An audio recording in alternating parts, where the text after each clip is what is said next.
So you found a skeleton. How would you tell if it's a dinosaur? You personally, how would you decide? Well, interesting question. I don't know. I'd have to do some research on that.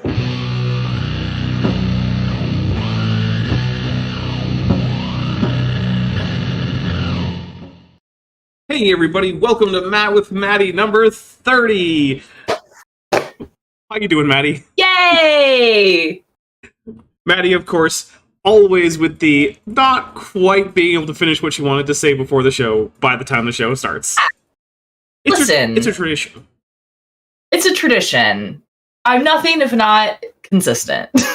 Yes, that's true. But before we really get into this, though, Maddie, I have to lodge a formal complaint with you. Oh no, what did I do? Okay, so on Saturday, here in southern Arizona, I had a tornado form directly over me. It didn't touch down on top of me, but I was under the impression that my area was not exactly big on tornadoes, and so I would... Yeah, that can't be right. Tornadoes don't form in the desert. What's happening? Yeah. So I would like to lodge a formal complaint with the weather, and you are a representative of the weather. I am a representative of the weather. Yes. If you could forward my complaint to the highest level that you have access to with the weather. I will route that right up the chain right now. Oh gosh. Sorry. Every once in a while the Navy slips out. It's okay. Routed up the chain. Listen, I'm in a new lab group, right? And I'm in the process of whipping that lab group into shape. Am I in charge of this lab group? Not at all. Will I end up in... Yeah, sometimes you just gotta take charge. Sometimes you just gotta take charge.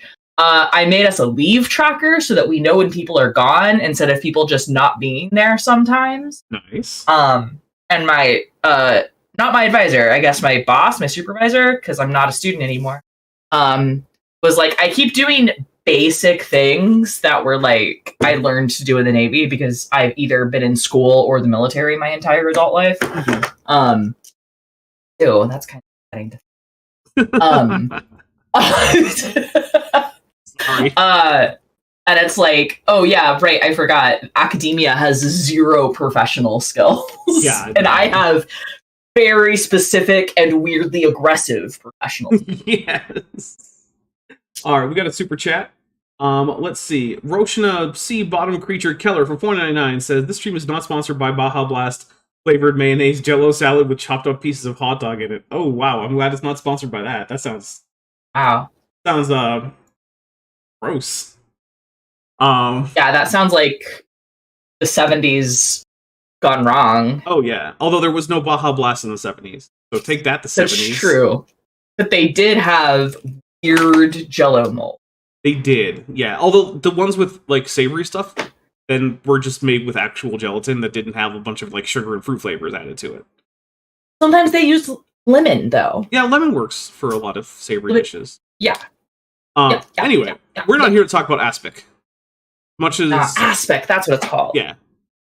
Yeah. We are in fact here to talk about raw mat. Now, I do want to say I normally work today. I didn't really work today. I decided to take the day off because my original plan for my day off was interrupted by hunkering in a hallway, which is literally the only place in the house that doesn't have gigantic windows. Oh, you don't even have... Okay. Yeah. There's a window in... Well, I guess the window in the bathroom is relatively small, but... No, you want to be in an interior windowless room. Yeah, there's literally no actual room like that. All there is a hallway. Yeah, hallway's correct then. Yep. So, hunkering down with a couple tiny, first not floor, very happy dogs. Interior. Yep. Oh, poor doggos. Well, we only have one floor because, again, this is Arizona. Yeah. Arizona is basically just no second stories, no basements. Same here in Oklahoma. Not a whole lot of interior rooms either. Yeah, no, we have interior rooms, though. Okay. Because our homes are designed for tornadoes. Yeah. Well, so there is some good news, though. Some of the work that I did do was I found a video for my next scripted videos to take a look at, to tear apart, as well as I did put up a new video for early access for all those people who are channel members or patrons. So make sure you check that out at some point. Like me! Exactly. All right. So guys, do you want to have a weird parasocial relationship with Dapper where he talks to you for hours on end. Mm-hmm. Yeah, become a member and put his videos on in the background on loop. You know, you and I actually know each other. You don't. It doesn't have to be parasocial. You can actually just contact me. It's okay. That's true. Yeah. Okay. Listen. The backlog got me through the last 3 months of my dissertation. You just talked me through it. You don't know. Roshina Sea Bottomed Creature Keller for 199 says, "You live in a hot place with only windows?" Well, I mean, there is also walls, but to the wall. Pretty much every room has decently sized windows. There's even a skylight in the kitchen. So, yeah. Neither tornado nor hurricane proof, but I suppose in Arizona you don't have to worry about that very Normally often. You don't. Yeah. Oh, a neighbor's tree did also fall into our yard. Ooh. Yeah. Did they give you the EF rating for the tornado? That sounds like a 3 at least. I think they said it was just a 1, but I don't know. We lost. How big was the tree? At least a couple 100 feet tall. Wow. I mean, it was a palm tree. It wasn't rotten or anything, right? No, it was dead. Oh, okay. Yeah. So that's different. Yeah. And also, we lost a mesquite tree. So. Oof. Yeah. It just toppled over. After the tornado warning was done, I looked out because earlier in a storm a few days prior to that, one of the trees had some branches blow off. And so I was like, I wonder what's going on now. And I look out, and the mesquite tree's just on its side. I'm like, oh, well, there goes that tree. So, I'm not sure if you know this. A lot of people don't. But tornadoes, they're given their EF rating after the fact based off of damage survey. Oh. Not direct wind measurement. Why, you ask? Because there does not exist an anemometer that can survive tornadic speed winds. Got it. Right? And so somebody at a lab down at Texas A&M has the best job ever, which is they put stuff in wind tunnels and throw other stuff at it to see when, at what speed will this, stick go through a fence? What about a brick wall? One of the emergency alerts indicated that there was sustained 80-mile-an-hour winds. Okay. Which isn't great. That's not great. And then that's going to mean bursts greater than that. Olivia Williams, who's been a member for 26 months, wow, thank you very much, says, I got one of these with a membership chat with a Ghidorah, so we'll take a drink for that. I'm drinking some whiskey cola, as is Maddie. All right, here's the thing. You didn't even talk about that. Hey, let's talk about the drinking rules. Yes, so first of all, before we start the drinking rules, we do have a drinking game for this, but if you don't want to play, or you want to play along with something that's not intoxicating, go for it. Or if you want to play with a substance other than alcohol, go for it, as long as you stay safe. You want to use juice, tea, you want to use water, you want to use coffee, soda. Stack dice? Yeah, you want to take a hit from your vape pen or whatever. All great options. Go for it. But if you do play with an inebriating substance, then please be aware that you need to pace yourself, know your limits, stop if you're getting too affected, And hey, when we're done, don't go out and drive, don't operate heavy machinery, fly an airplane, or text your ex. So, Abby Carcinogistics for Z, for $5 says, Dapper is my emotional support parasocial relationship. We all get one happy Tuesday. Well, I'm glad to help out. Yeah. All right. So, that being said, we'll take a drink if Raw Matt, who is the guy we're talking about, or maybe the host whose name is also Matt, confusingly, says something that's so stupid we just have to. Or if you get something that's actually right, where he's not just looking it up or reading it off of something, it's actually from his brain. It's to say a real fact out of his own brain. Exactly. We take a drink for that. And I'm usually pretty reasonable about acknowledging those, In fact, sometimes I get a little bit overly generous towards the end. Let's take a drink if Matt tells a joke that doesn't land or a story that didn't happen. So, for instance, if it sounds like a story that happened, or that you read on r/that happened, we're going to take a drink for that. We'll also take a drink if Raw Matt brings up that that political party that came to power in Germany in like the 1930s or so, and then was in power for another decade or so. You know, those guys. We will also take other. This one doesn't come up much with Raw Matthew, but also like the Columbine is for the other Matt. Yeah. We'll also take a drink if Raw Matt cites a source, and the source, rather than simply not supporting him, which is almost always the case, if it actively contradicts him and says, no, you were specifically wrong, that's a Trojan source. We'll take a drink for that. Also, once per stream, we can have ad hominid, which is when any creationist mixes up what we can know about any taxon to which Australopithecus afarensis belongs with what we can know about the single individual Lucy based on her skeleton alone. So anytime they mix that up, so if they say like, well, we don't know what Lucy's feet were like because she didn't have feet, and so we don't know if her species could walk upright. Well, we have other Australopithecus feet, so nope, sorry, that's an ad hominid. We can also get one for correct predictions. If Maddie or I can predict what's coming up, we'll take a drink. Sometimes if it's too obvious, though, we won't call for it as a prediction, because, you know, sometimes it's extremely obvious, and it's a judgment call. These are all judgment calls. I'm the only one who can increment the drink counter, so I just get to do whatever I want. That's one of the fun things about it. We'll also take a drink if the Mothra or Ghidorah come by audibly, or if I make a mistake with the production of the show. So, for instance, if I bring us back after a break, but I still have the opening video, or if I forget to unmute myself, or I mute Maddie accidentally, or something like that, take a drink for that. We'll also take a drink if anyone sends a membership chat or a super chat that has any of our kaiju emojis. We already saw one of those come in today, so that we got a Godzilla, we got a Ghidorah, and a Mothra. And those are only accessible to channel members, which, hey, that starts at $1.99 a month if you want to. And then, I believe, last but not least, no, there's two more. We also will take a drink at anytime anyone super chats or membership milestone chats, anything to the effect, Answers in Genesis is a bag of dicks. As well, we will take a drink when people donate memberships. So if you gift memberships, I'll take a drink for each one. We got a few things to read here. All right. Roshina Sea Bottom Creature Keller for $4.99 says, knowing me, being from Phoenix, I would have thought it was a dust devil and stood directly under it and played. No, you would definitely not have thought it was a dust devil because there was torrential rain and hail.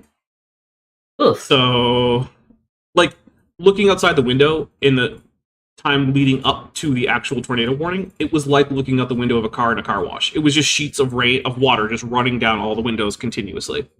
There weren't individual drops. It was just sheets of water. We also had flash flood warnings, tornado warnings. There was high wind warnings. Like, all of the warnings all happened at once. And lasted for different amounts of time. Let's see. Old man, writer of Mensa's Guide to First Smelling, who's been a member for 5 months, and is at the amniote level, says, Dapper, I think the tornado thought there is no Arizona, no Painted Desert, no Sedona. If there is a Grand Canyon, she'd fill it with her lies, with lies he told her. Thank you. Barnaby Wild for $2 says, I like your channel. Nothing witty comes to mind. Sorry. Hey, that is okay. I appreciate that you like the channel, whether or not you have anything witty. You know what? You don't have to be witty to be here. You know, I'm not going to ask any kind of performative wit from my audience. That's a burden that myself and Maddie have to bear. So, with that being said, I think it is time to get into this Raw Matt. Now remember, Raw Matt is in fact on a nutrition podcast, talking about almost anything except nutrition. Alex Markle says, is FEMA in your area now? Not that I know of. I mean, there were a lot of down trees, and there were a lot of down bus stop. Apparently, most of the bus stops on the main street nearby got blown over.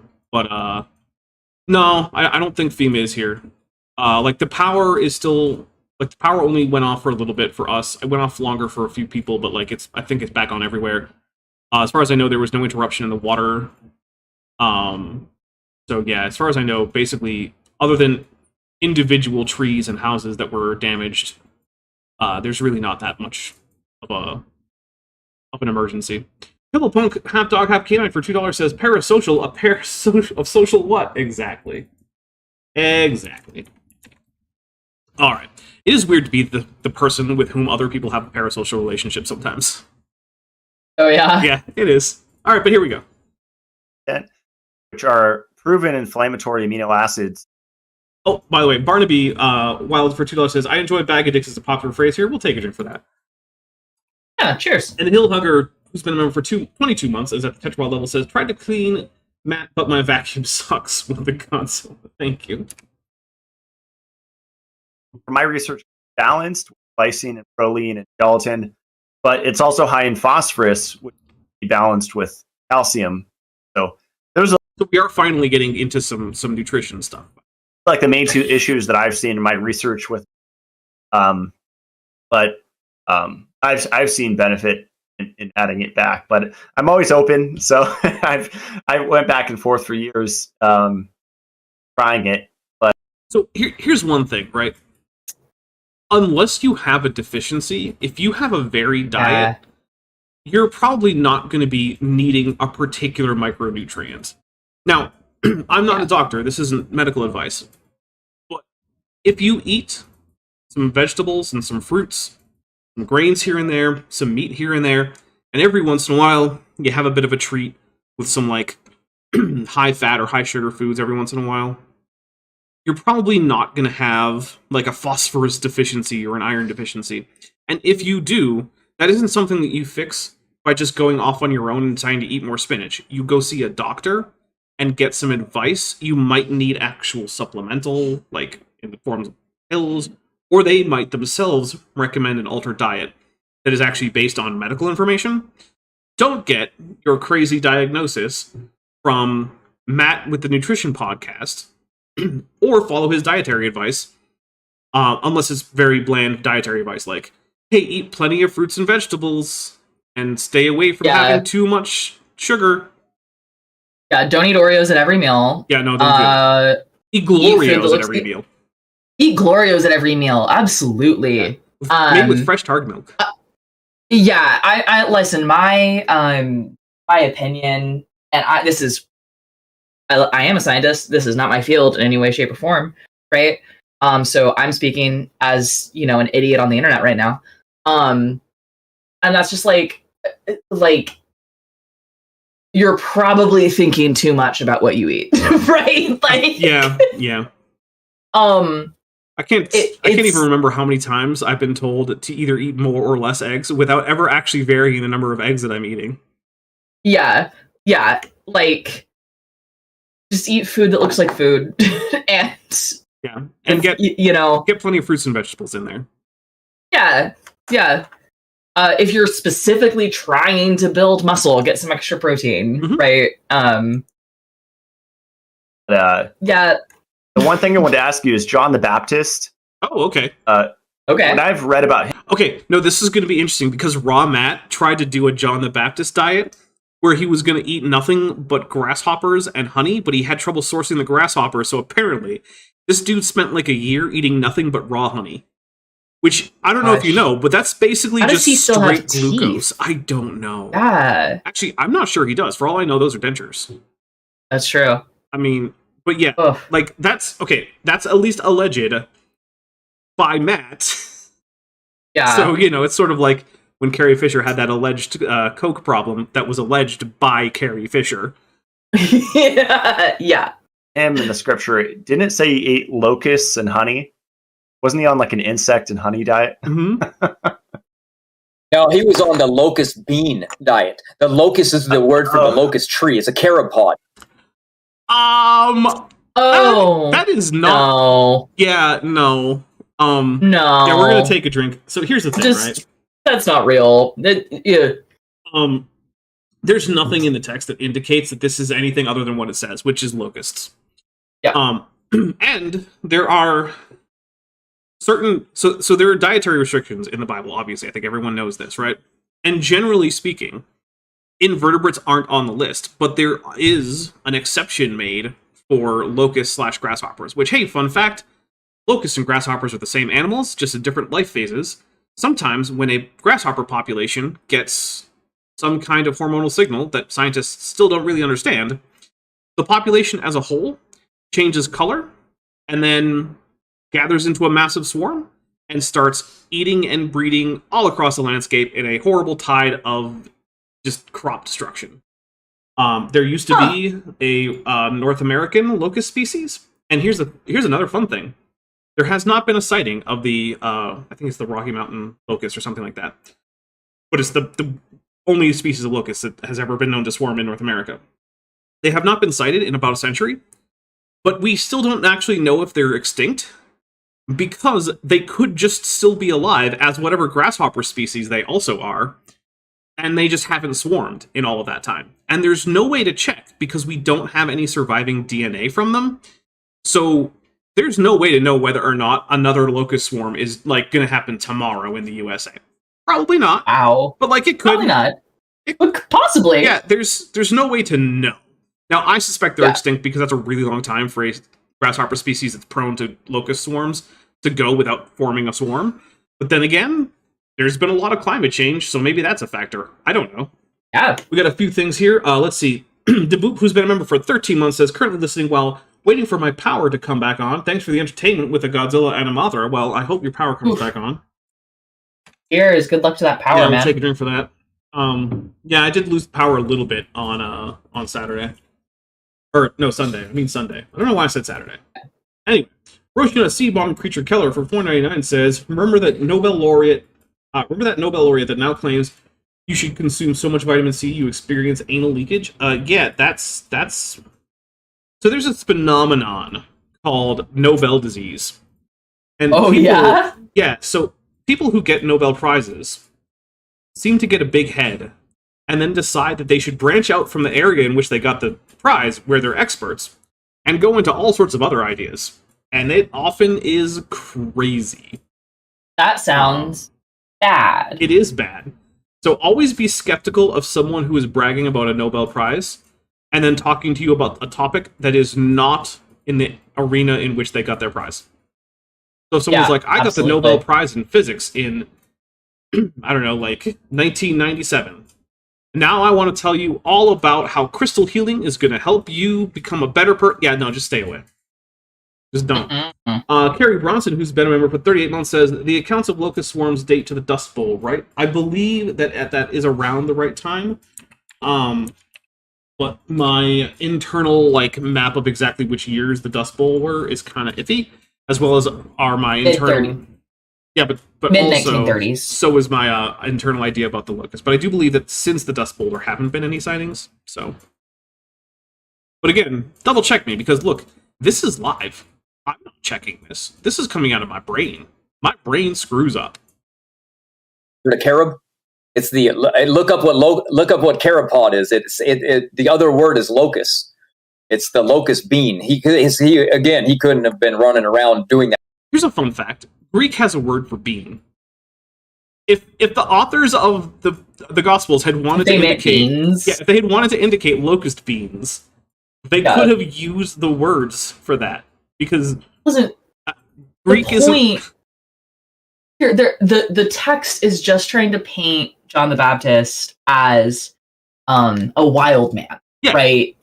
He lives apart from society. First century Grizzly Adams, running around in what's now Israel, Palestine.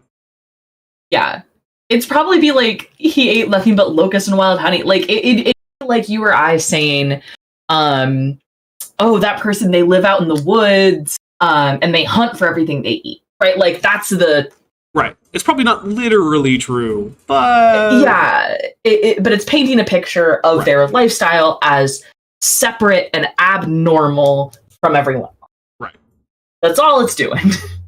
He would have. They were forbidden from eating anything that was living. I'm sorry. Are carob beans not alive? They sprout into new plants. I happen to know that Raw Matt is very pro-choice. You would think that he would think that beans are alive. Yeah, but where are Jewish people forbidden from eating anything that's living? I mean, who's the they? Who's the they? Forbidden from eating living animals. You have to slaughter them. But like plants, no, that's not a rule anywhere. Right. But I don't think anybody thinks he's like taking a live locust and eating it alive. Yeah, that's not normally... Okay, so that's not how you eat bugs. Like, there's places where like insects are part of the diet. Like, and they're not normally eaten live. They're not alive. They're usually roasted in some way. Yeah, or fried or something. You Like can actually get grasshopper snacks with like various like Cheeto type flavor, not Cheeto type, Dorito type flavor dustings on them. So you can have a high protein, crunchy grasshopper or cricket snack if you want. Listen, your what color is it? Red or blue candy color is from a bug. I think it's at least red. So red is from a parasitic insect that attacks trees, if I remember correctly. Yeah, makes a beautiful red color that's safe to eat. Yeah. So, Piddlepunk, half dog, half canine for $2 says, do not take nutritional advice from the skeleton. That is a great point. Raw Matt legitimately looks like he's about to keel over from malnourishment. He has thinning hair. He has the darkest circles under his eyes you've ever seen. His face looks like the skin is about to just kind of drop off to reveal his skull. This is not a man who looks like a healthy person.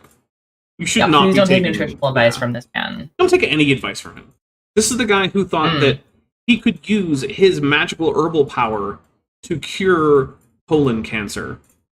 He can't. That's not a thing. Working a sea bottom creature Keller for $1.99 says, a farm to table bag of ticks for AIG. Cheers. Reminds me of that wonderful medieval manuscript illumination that has a woman plucking a bunch of dicks from a dick tree and then putting them in her basket, a basket full of dicks. And it's just like, hey, you know what? That's great. That's good for her. Yeah. Scenes were never allowed to. Sorry, go ahead. I said we get the page of the manuscript that the 12-year-old kid studying to be a monk was doodling on. That's what got preserved. Yep. Yeah. Hey, you know what? Graffiti is an important archaeological resource. It is. Our first image of Jesus is from graffiti.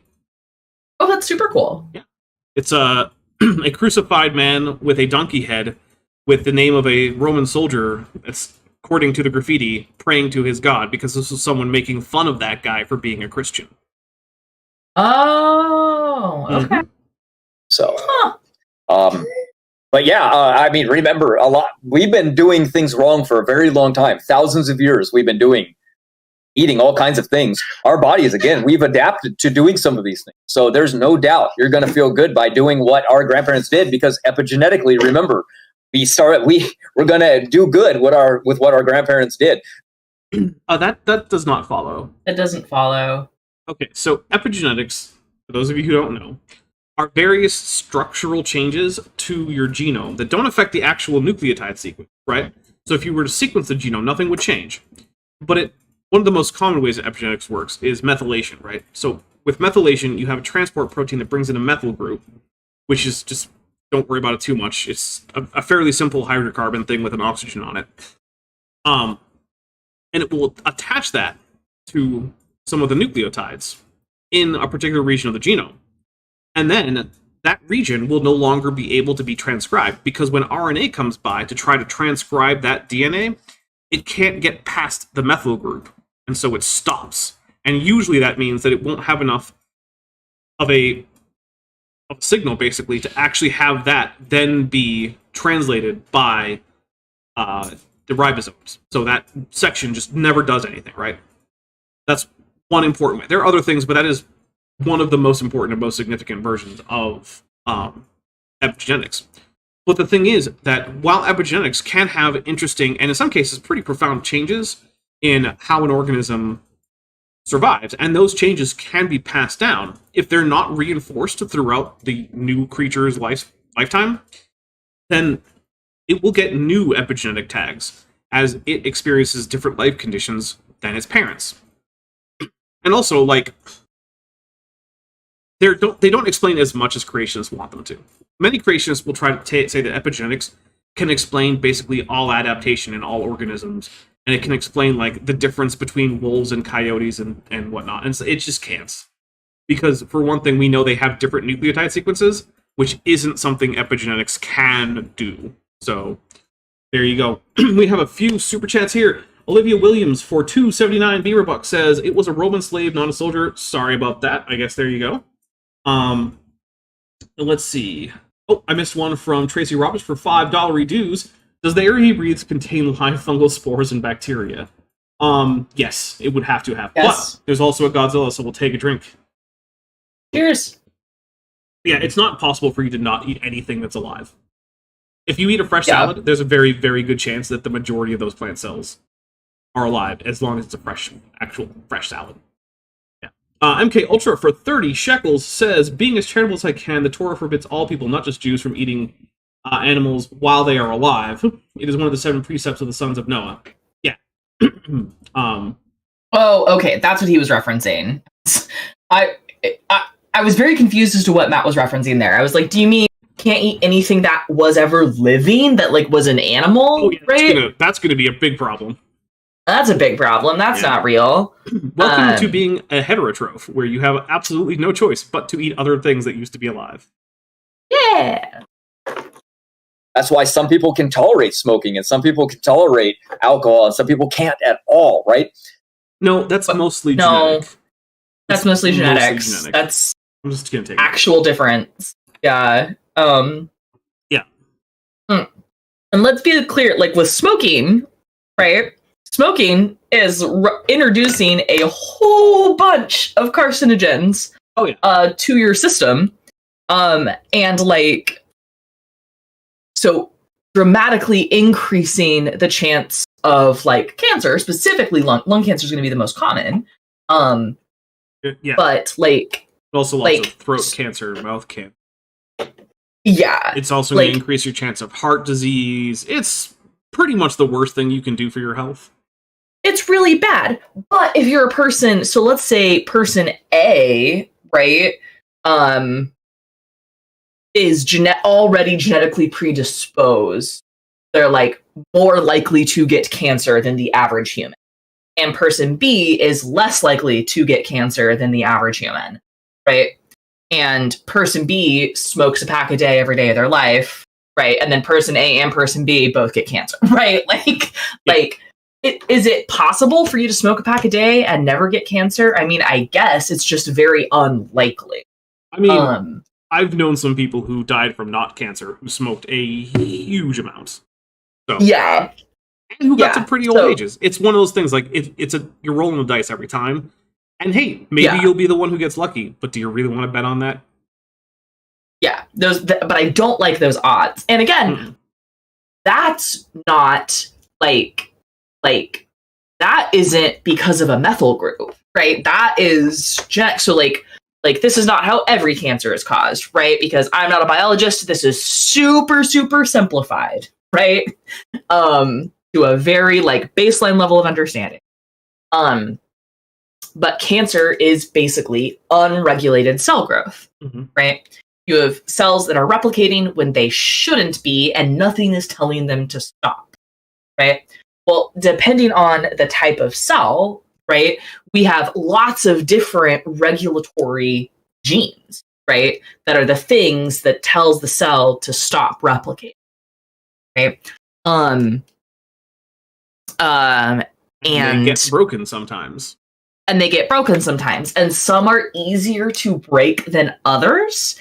And some people have a genetic mutation that would make, oh, hey, it's easier for you to break this type of cells regulation than this one, right?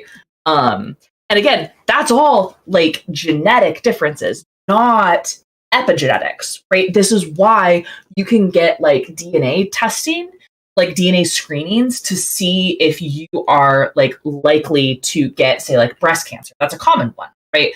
Because like if you're a woman and you have a female relative who got breast cancer before the age of 50, chances are, right, they had this like genetic predisposition, which means they didn't have as many copies of the thing that tells the cells to stop replicating. And if you have a male relative who got breast cancer, watch out. Because that'll happen sometimes. Watch out! That definitely is a thing. But then you can then get genetic testing to see if you have that same gene. If this was epigenetics, if this was just epigenetic effects, then that wouldn't work. Then the genetic testing wouldn't work. That's the point I was trying to get to, right? Because Matt's like, it's all epigenetics. It's like, it's not though. Because if it was, then this thing that is true would not be true. Right. Roshina Sea Bottom Creature Keller for $1.99 says no live octopus eating. There's also no dead octopus eating if you are keeping kosher, because octopus are not kosher. Can't have octopus at all. If it comes from the water, it needs to have scales and fins. Oh, okay. Yep. And if it lacks either of those, which octopus lack both of those, then nope. Not okay. No calamari? No calamari. Gee. Also, many fish don't make the cut. I quite like unagi, but the eel that it's made from is not kosher. So if you're keeping kosher, can't have that one. Yeah. So Carrie Bronson for $5 says, "Tell me you wouldn't develop photosynthesis if you could." I probably would. I could. Is this how breatharianism? Is this how breatharianism works? Learn to live off sunshine and water. I mean, so some breatharians do engage in sun gazing, which is the extremely dangerous act of just staring at the sun, which you should not do. Do that. But yeah, it does. They usually explain it as some kind of like chi or prana, basically a supernatural energy that's suffusing the biosphere or something, like the Force from Star Wars that's entering into you, and that's what's giving you energy.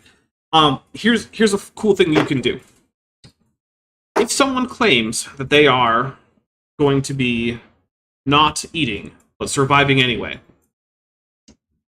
fill a balloon with air, and then have someone have that breatharian fill a similar balloon with the same volume of their exhale, and then weigh them on a sensitive scale. You will find that the exhale weighs more because it has a slightly higher proportion of carbon dioxide, which means that the air they bring in is lighter than the air they breathe out, which means they are losing mass every time they inhale and exhale, which means they're shrinking right now.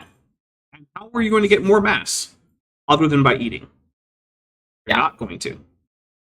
Let's see. Carrie Bronson for $5 says, oh no, yeah, I already did that one. And then Joshua Geese gifted 5 memberships. Let's take some drinks here. 1, 2, 3, 4, and 5. All right, here we go. Let's get some more raw mat in. There's going to be different tolerances which your body allows. So all I know is that when we look at the longest living people today, we want to take on their habits. And when we look at the shortest living people, what do? It's always the paleo diet. You notice that? It's always the... I actually have not noticed that. I don't know that there's a study on that. I haven't noticed that. But also, the paleo diet is a weird, crazy fad diet that involves a lot of, like, eating raw meat and organs and whatnot. Don't do that. Yeah. Listen, organ meat has lots of nutrients in it. Yeah, but don't eat it raw. Don't eat it raw. Cook it. Fry some chicken livers, man. Yeah. Look, but like, the Liver King did not actually get that way because of raw organ meat. He got that way because of massive doses of steroids. And that's not according to me. That's according to the Liver King. So... Maasai that live in Africa that have life expectancies of around 40 to 42 years. Are you going... Yeah, I'm sure that the reason the Maasai have a lower life expectancy is definitely because they eat a whole bunch of game, and not because they live in a hunter-gatherer level where they most of the time have a Stone Age level of technology, only occasionally visit areas with hospitals. And the areas that they visit with hospitals aren't exactly stocked with, like, the latest in medical supplies. It's like cast-off charity from more developed nations in the global west and north. Yeah, that's probably a bigger factor there, Raw Matt. I'm sure that if you went to live in like the middle of nowhere Africa while eating only raw vegetables, that you also would have a relatively low life expectancy. Also, let's be very clear, if we're talking about life expectancy of a population, really need to take into account how much of that is skewed by infant death rates. Yeah. Infant mortality, because if you're giving birth in not a hospital rate without trained medical professionals, even like without a trained midwife, right? That shoots up to like 1 in 3. Christopher Kennedy, who's been a member for 17 months, says Uncooked Matthew is the Richard Carrier pre-Yiddish fad diets. And there's 3 Godzillas. We'll take a drink. Cheers. Infant mortality really is a big factor in life expectancy for a population, because also, like, historically, if you got to the point where like you made it to be an adult, and historically that's probably more like 16 than it is like 18, chances are you could get to 60 or 70. Like, it wasn't, like, absolutely. that was pretty normal. But so many people fail to actually make it past, like, 10, that when you actually do the life expectancy, you're like, oh, this population has a life expectancy of 30. It's like, yeah, that's true, but pretty much anyone who made it to adulthood was going to then go on to live several more decades. Well past the life expectancy. I don't remember the citation for this, but I remember this from a class about economics, in like medieval economics I took in college. That was the number one indicator of like lifelong health and how long you will live is, did you get enough calories in your first 5 years of life? Which, by the way, feeding your kid only raw vegetables will make that less likely. Less likely. Yeah. Please feed your child food. Yeah. Please give your babies full fat milk and yogurt, right? Like, please. DM Google Debunker Wing for $2 says AIG is a carrier of insurance. I like that one. And there are a bunch of turtles, so thank you very much, DM Google Debunker. Turtle. All right, here we go. Go into the Eskimos, the Inuits, and again, none of them make it to the age of 80 ever. So you know what I mean. These are the people that are the paleo. So first of all, that's no longer true because Native Alaskans now have better access to healthcare. I don't think that's ever been true. Well, so there is some truth to it in that many Native Alaskan groups did have a practice of basically voluntary exposure once someone was too old to contribute to gathering calories for the group. Okay. And so people would, basically once it became too difficult for them to go out and fish or hunt, they would just wander into the snow. Okay. And that way and similar things happened with infants that couldn't be cared for. But you got to remember, this is in a situation where you're in one of the hardest areas to survive in as a human that has ever existed on the planet. It's a step above Antarctica, but not by much, right? Yeah. And these are already people who are, their diet of necessity, in some cases, involves large amounts of whale blubber. Yeah. Because it's not going to go bad, and you get a whole lot of whale blubber if you kill one whale. So, it's a hard life to live at, a low technology level in Alaska. And there is a reason that they had these traditions that we, here in comfortable homes with air conditioning and access to health care and a grocery store that you can walk down to and get far too many calories, we don't have to have that kind of decision where it's like, hey, if grandpa doesn't go out and expose himself and die in the wilderness, the entire family might starve next year. Yeah. Yeah. So there is some truth to the low life expectancy there, but yeah, there are specific reasons. I was specifically contesting his claim of no Alaskan Native ever lived past 80 that's ever. Obviously incorrect. Right. So that's I hate all of those absolutes. And I was like, no, that's not real. Immediately. Yeah, it's very obviously untrue. Yeah. And the actual paleo eaters. So if you're going to pretend that the paleo diet, to be fair to him, they are actually much closer to the paleo diet than pretty much anyone else in terms of their actual traditional diet, which many of them no longer use, but still, the traditional diet was almost entirely raw meat, or frozen meat, or smoked meat. April Van Ryn, who's been a member for 15 months, says, "Hi, Maddie. Hi, Dapper. Hi, everyone," with a Godzilla at the beginning, so we'll take a drink. And hey, April Van Ryn. Hi, friend. Good, and then ignore the people that are eating in a Paleolithic diet. Remember, they're eating organic, wild foods. They're not eating store-bought stuff. That usually means it's worse for you.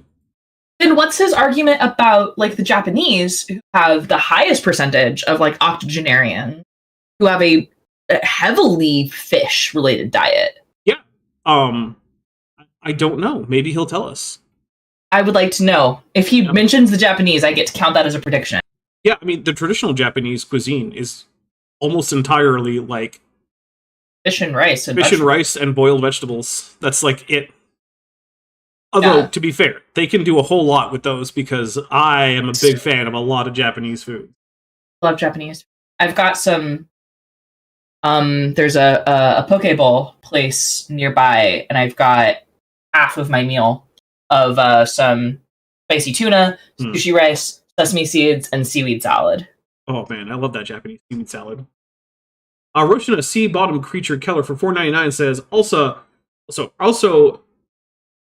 Oh, measles. I don't know why there's a dash there. Also, measles, which can kill up to 3 years after infection due to immune amnesia. Yeah, I mean, look, there's so many reasons that are not related to just diet why people in like pre-industrial levels of technology have really much shorter life expectancy in their populations. I mean, disease, there's injury, wild animal attacks. Like, you know, if you're a tribes person in Africa, lion is still a reasonable cause of death that's going to happen to people, right? I also think, like, if I got bit by a dog, right? Like, if I got bit by a dog, I would go to, like, the hospital or urgent care, right? I would get it cleaned, stitched, get antibiotics, right? And be monitored for a while. Be monitored, right? Yeah. And, like, if the injury, like, if I could tell it was getting infected, I would go back, right? And potentially receive a higher level of care. If I was with the Maasai tribe, is that if I was with the Maasai tribe, which as an example, if I got bit by a dog, none of those things would happen, right? And so it's just, I mean, you'd probably be able to use boiled water to clean the wound, and I'm sure they have some disinfecting plants that they would use to reduce the chance of infection. But yeah, you certainly wouldn't have modern medicine levels of antibiotics and follow-ups and whatnot. Right. So is it possible for me in modern America, right, to die from a dog bite? Yes. Is it likely? No. And that's what we're talking about, like, these, right? So if I get bit without access to any of that care, right, my probability of being killed by that goes up. Right? And, like, also and the more you live out in the elements, your probability of being bitten by a dog or another animal, right, goes up. Right? It's just a numbers game. It's not because they eat meat. Also, evidence, please, that the Maasai are eating raw meat. Right? I do believe they eat a fair bit of raw blood. Oh, okay. So, you know. Just saying, like, it's not like they don't have fire. They definitely do have fire. Literally hunting all of their own food, or they're fishing their own food, and they're still dying extremely young. So we've got to be careful and just do what we know actually works, even if it might not be what we think might be good for us right now. So the thing that I really hate about this is, on the one hand, I do agree with Matt that the paleo diet is a silly fad and you should not be doing it. Yes. But the problem with these that I have... These aren't good reasons for it to be a fad, a silly thing to do. And also, his alternative is to only ever eat raw fruit. That's what he's proposing, which is also a really bad idea. Yeah. If your argument against the paleo diet, right, is that... because fundamentally what the paleo diet does, right, is it cuts out refined sugar. Right, that's it. That's the reason people lose weight when they're on. Yeah. Right? It also makes your food more dangerous. Yeah, it also... Well, not everyone who does paleo eats it raw. A lot of people do cook it. It's just, like, they eat things that you could reasonably hunt or gather, right? So, I mean, they'll still eat beef, right? Even though, from the grocery... Right? Even though you're not going to hunt a cow. Maybe right. You're not, Maddie. Oh, did I miss a super chat from Pillowpunk? Oh, I'm sorry about that. Okay, yeah, here we go. Yeah, Pillowpunk for $5 says, nicotine doesn't get along with estradiol, so that's why I quit. That's reasonable reason to quit. Hey, you got to be careful when you're on multiple medications and you want to have a recreational drug. It can have some unfortunate side effects. Yeah. So, all right, we're going to hit play, though. Yeah. So. Yeah, I just posted a video on Facebook the other day of a 134-year-old woman in... I don't believe you. I believe that he thinks that's what he posted. I do not believe that was a 134-year-old woman. That sounds like a lie. Not by him, necessarily, but by the person who made the video. Young lady novelist YEC guide, What is a Kind, for $5, says, I was bitten by a dog at the Ark encounter. Wait, really? Luckily, AIG had bags of aubergine poultice for me to eat and get feeling better. All right, now I do actually want to know, is the first part of that story true? Because I'm pretty sure the second part isn't. But also, we're going to take a drink for it, because it was a hidden AIG's bag of eggs.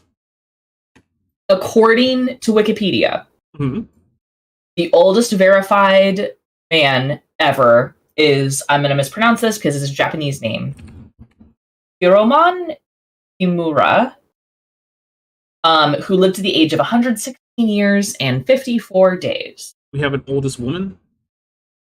Oldest... Yep.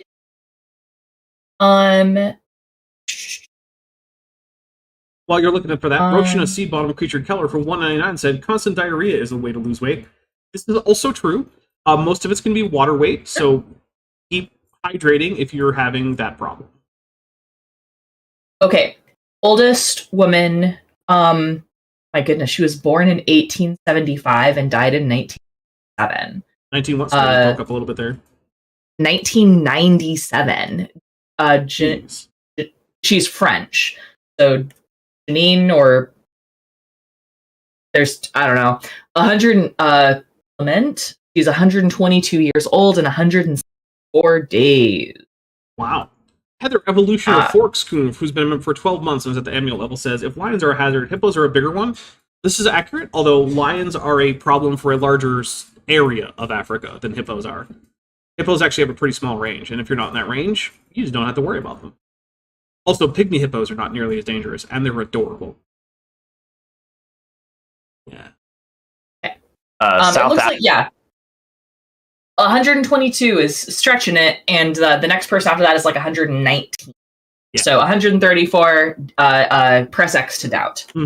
Robert Essen, who's been a member for 20 months, says, you're not going to hunt a cow, farmers. If only that was true. Yes.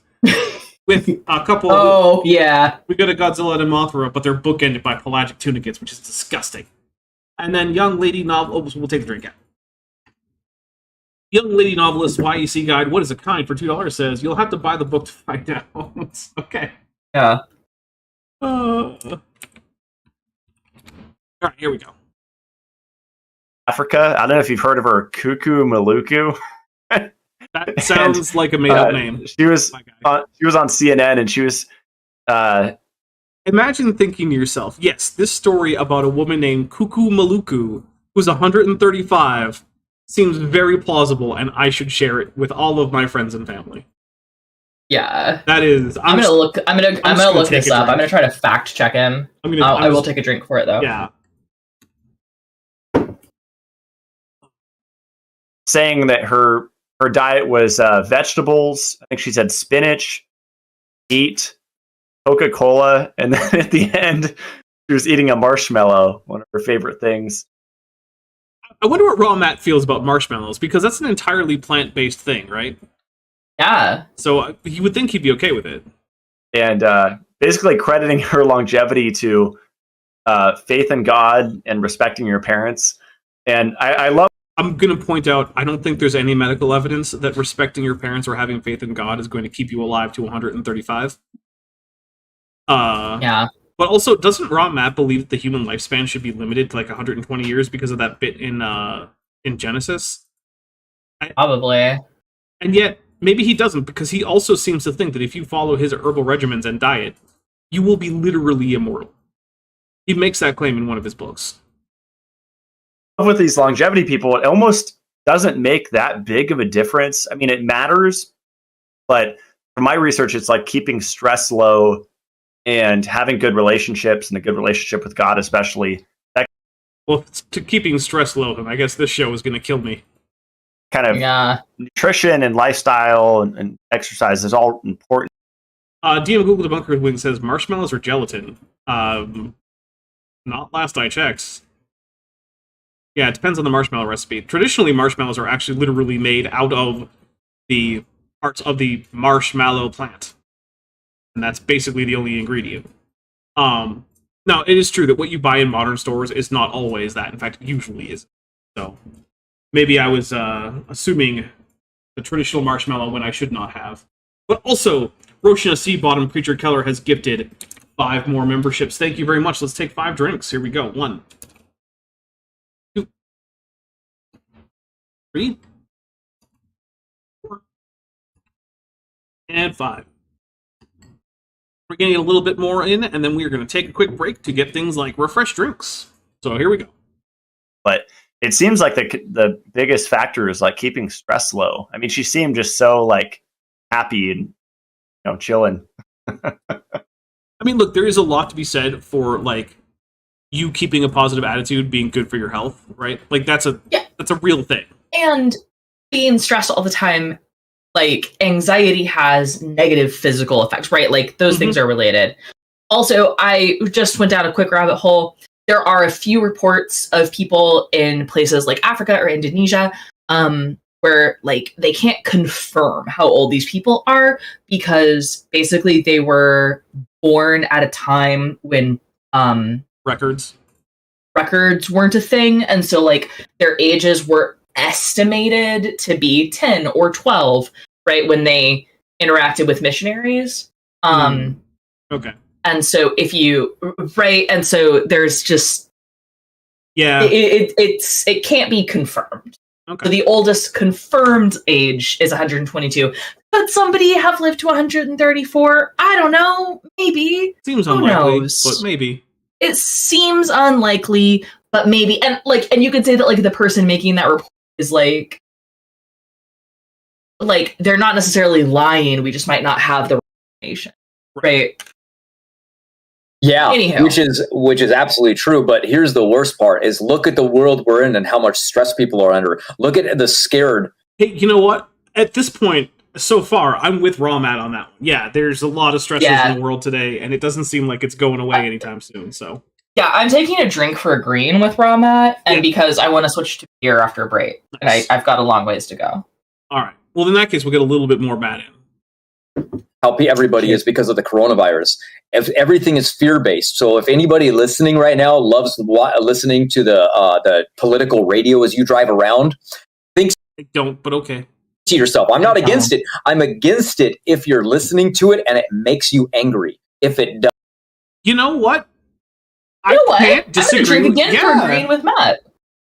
Oh. Surprisingly enough, I feel like Matt's doing a good job on this one. Yeah, look, if the radio is pissing you off, turn off the radio.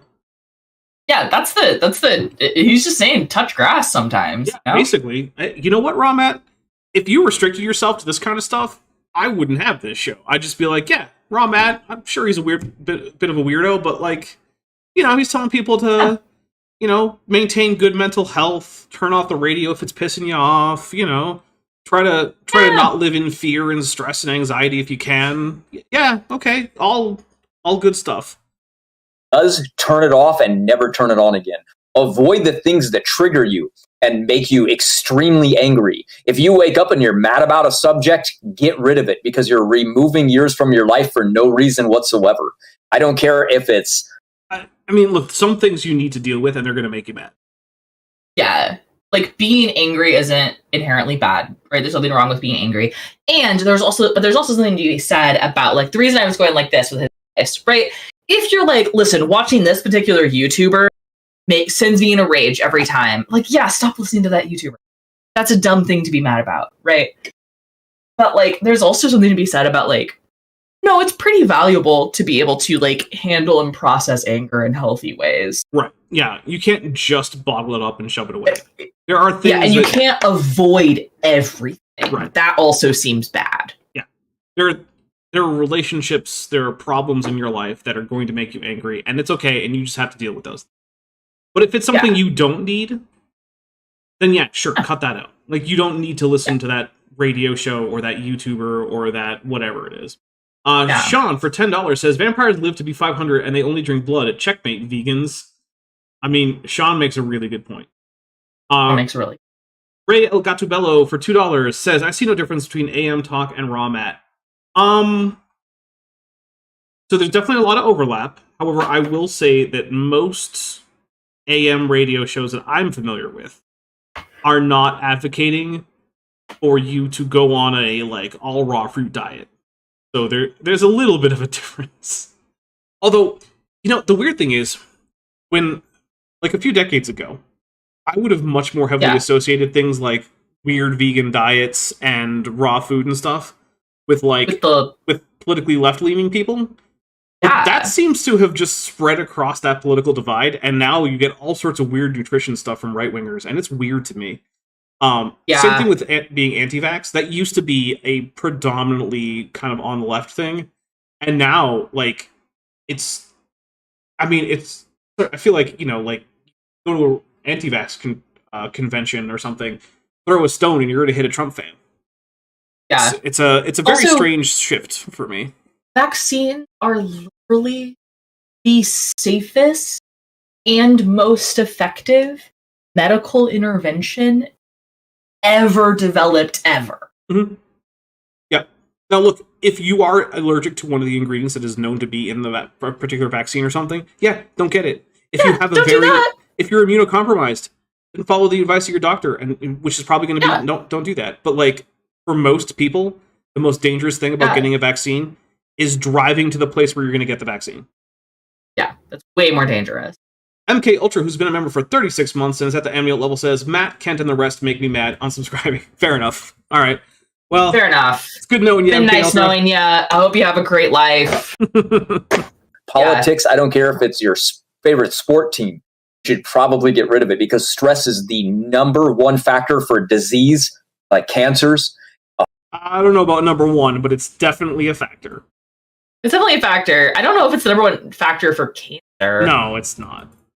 That seems wrong. If he said heart disease. Yeah, heart disease. Yeah, okay. Yeah. Maybe. Yeah. That seems related. Yeah. All of it. I always stem back to that. Graying of hair, something that simple, can literally come down to stress. Okay, to be fair, and I genetics. will say, when I got out of the Navy, some of my hair went from gray to not gray over the course of that next year. There was a guy, so when I was in the Navy, I was in charge of all the officer nuke waste, which are the officer students who did not get through our school, either because they failed out or had like a medical disqualifying issue. And I had one guy who was like, he ended up being medically disqualified from nuke, but he was a SWO, so he like went back out to the fleet. Great. But he had to like stay and have some like he worked for me like 6 months. And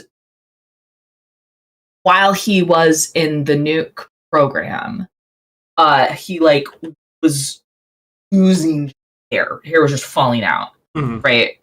And by the time he left, right, so he had about 6 months of like, listen, working for me isn't very stressful. Yeah. Yeah. I'm a real good boss. You're in that whole situation where you're like, there's not that much for you to do. There's not that much for you to do, man. Come here, hang out, make coffee, answer the questions of the students that come in. He had a full head of hair when he went back out to the fleet. And I was like, I think I might have helped that man. Yep, probably. I have a few hold students that are like went off and had like great careers, and I'm like, I feel like I might have been a positive impact in your life, and that's one of the things I'm like proud about. Of my Navy time. Morgan Poria, who's been a member for 13 months and is at the amniote level, says AIG is a bag full of pelagic tunicates with a Godzilla and a turtle and a Mothra, and we will take a drink for that. Maddie, I think you only got like one or so more drinks in there, and then it's time for a beer. Is that what's going on? Listen, I can shoot this back. We'll wait for the next drink trigger, and we'll take a somewhat late break, and then you can grab a beer. Perfect. Leprosy was discovered to be directly correlated with stress. That's why some people. Leprosy? No, leprosy. Needed. Leprosy is a bacterial infection, my guy. Yeah, that's dumb. I'm finishing my drink. Yeah, that's fair. Okay. All right, so here's what we'll do. We're going to take a quick break. Maddie can get herself a beer. I'm going to get myself a refill on this whiskey cola. And then we are going to finish up the show with the next second hour. We're a little bit late on that break, but that's because I wanted to get Maddie through that cola and whiskey. So, I got your back. Yeah. All right. So, hopefully, you guys will hear the musical stylings of one Beethoven, who has a Patreon linked in the description as well as an Amazon wishlist if you want to help him out. And yeah, we'll be right back.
Well, that was a Dapper's a Professional drink right there, because I switched to the wrong scene for a second, and then I got the right one.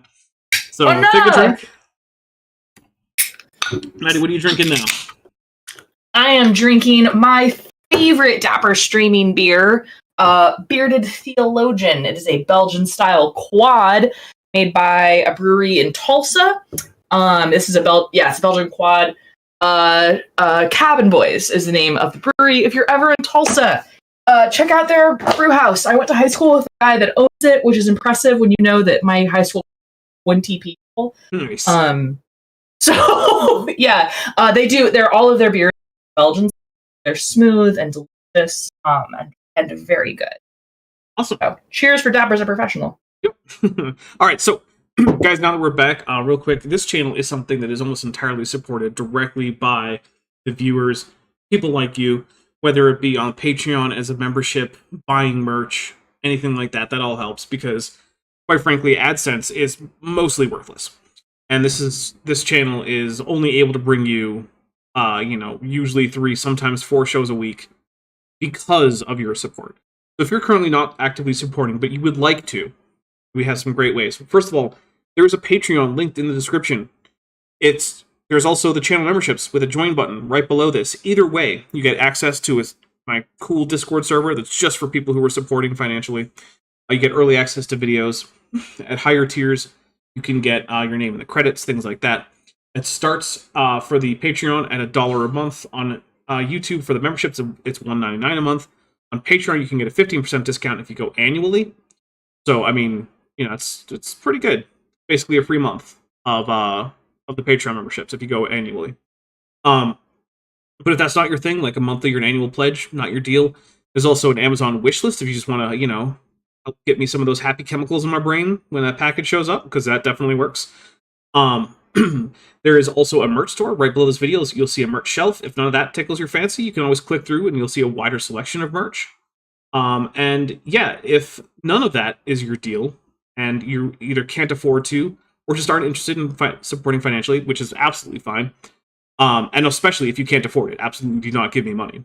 But make sure that you like these videos, share my videos, watch a few videos in a row, because that really, really helps. So, yes, as Jillian St. Blah Blah Blah Ren says to April Van Ryan, Dapper Dinosaur is brought to us by viewers like you. It's true. I mean, it really is true, right?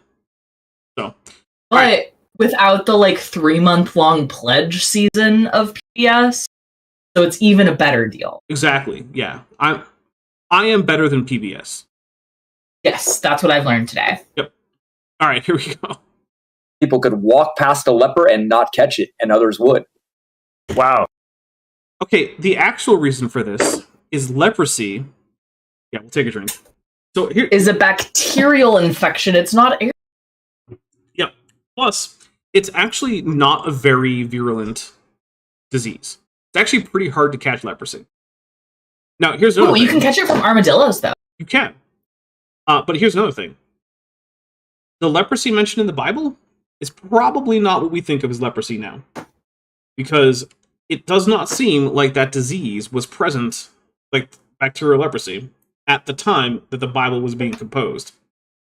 So, it seems like what might actually be happening is something more like vitiligo, which you definitely can't catch. So, yeah.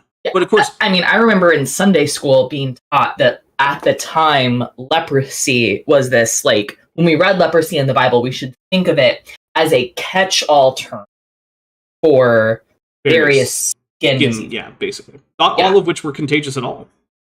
Right, yeah. Got too much psoriasis? You got leprosy. Yeah. Also, your house can catch leprosy, according to the Bible? Which, it's not clear what that means, but it could be things like mold or something. Pibblepunk, half dog, half canine for $2 says, you should still support your local PBS, though. Yes, I am not telling people to not support their local PBS. Go for it. Yeah. All right, here we go. Yeah, and it seems like cortisol, the stress hormone, adrenaline's really bad too, but cortisol raises estrogen, the stress hormone. And estrogen, the stress hormone? Estrogen, the stress hormone? Yeah, let's just no take a drink. wonder I'm stressed all the time! Yeah, I'm taking a drink. Sorry, look, that was bad on the mic. If one of the sex hormones is going to be the stress hormone, you would think it would be testosterone, because when people have way too much testosterone, I see them as being very stressed. They're always hyper aggressive and whatnot, and that sounds stressful. Yeah. And antagonizes testosterone.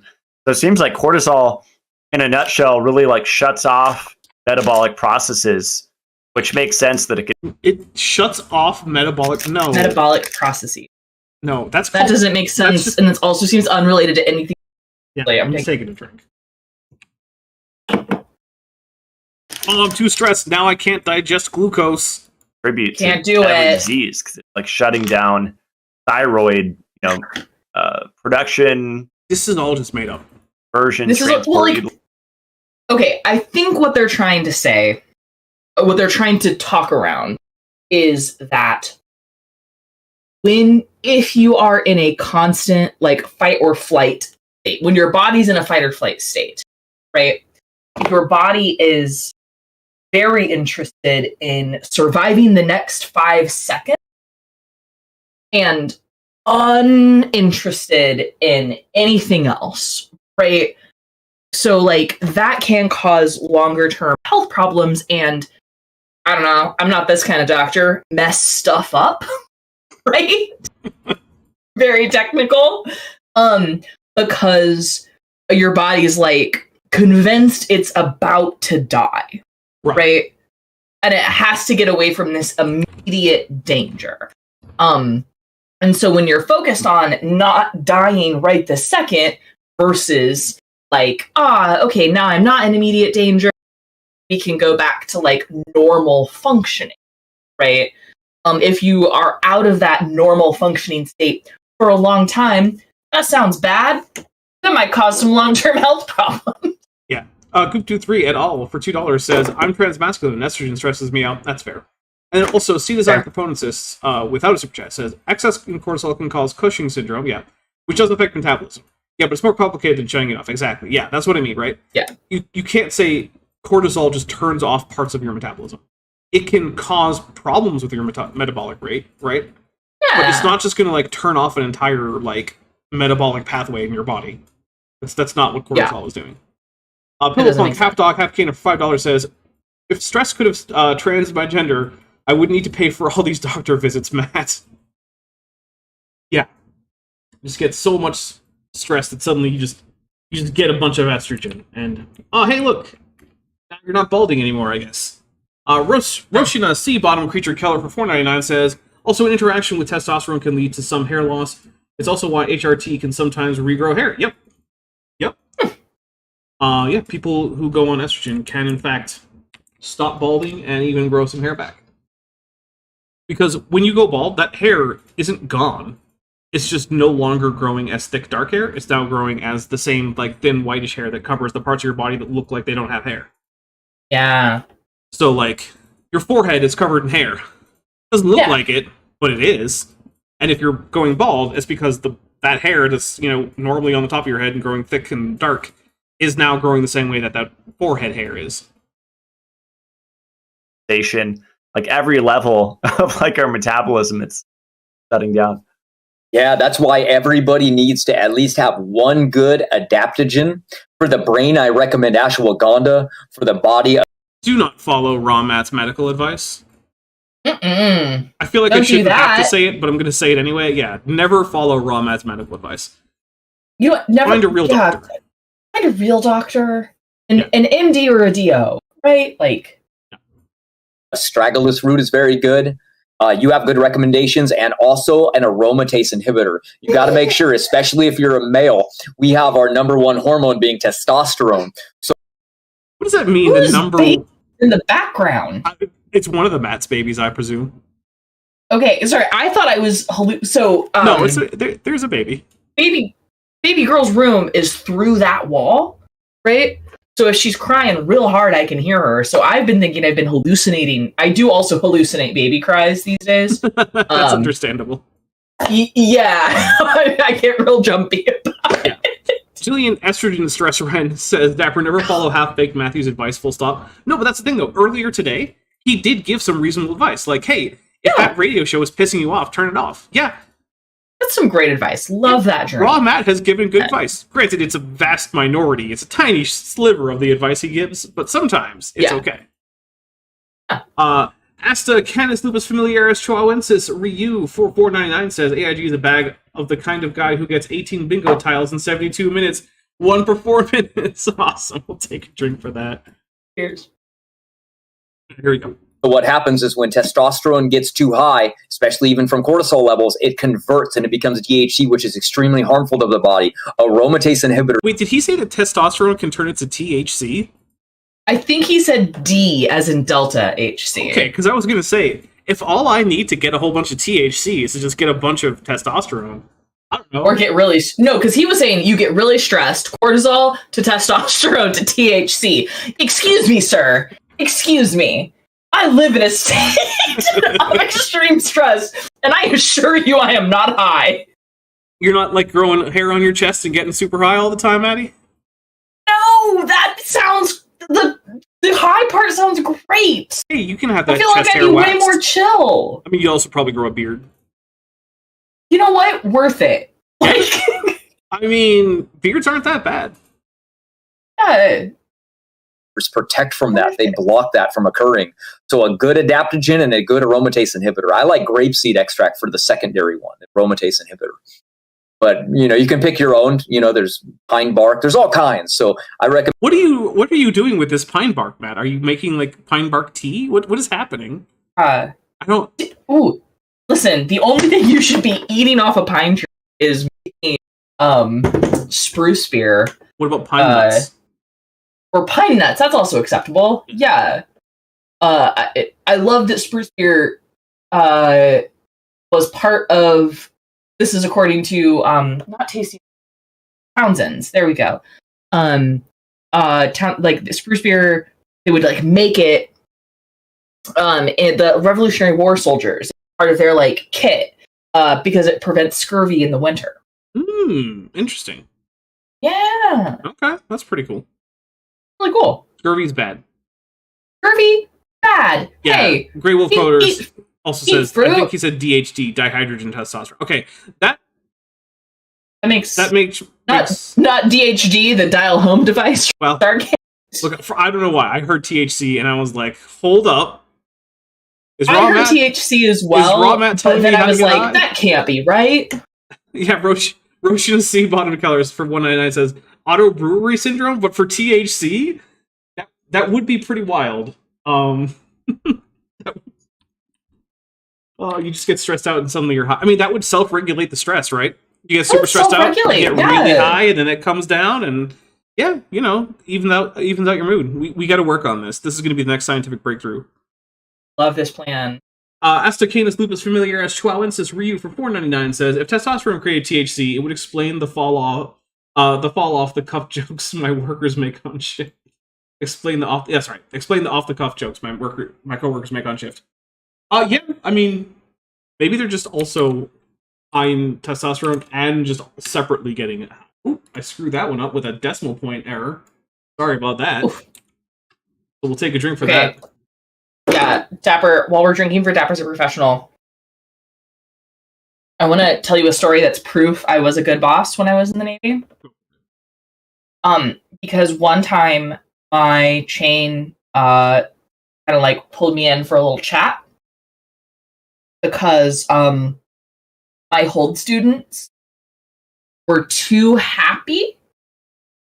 That sounds like a Navy thing. Yeah. Yeah, and I needed to make them less happy. And I went, I hear you, sir. And then I left that meeting and did nothing. Yeah, that is exactly what I would have done. Yeah. I hear your concern, sir.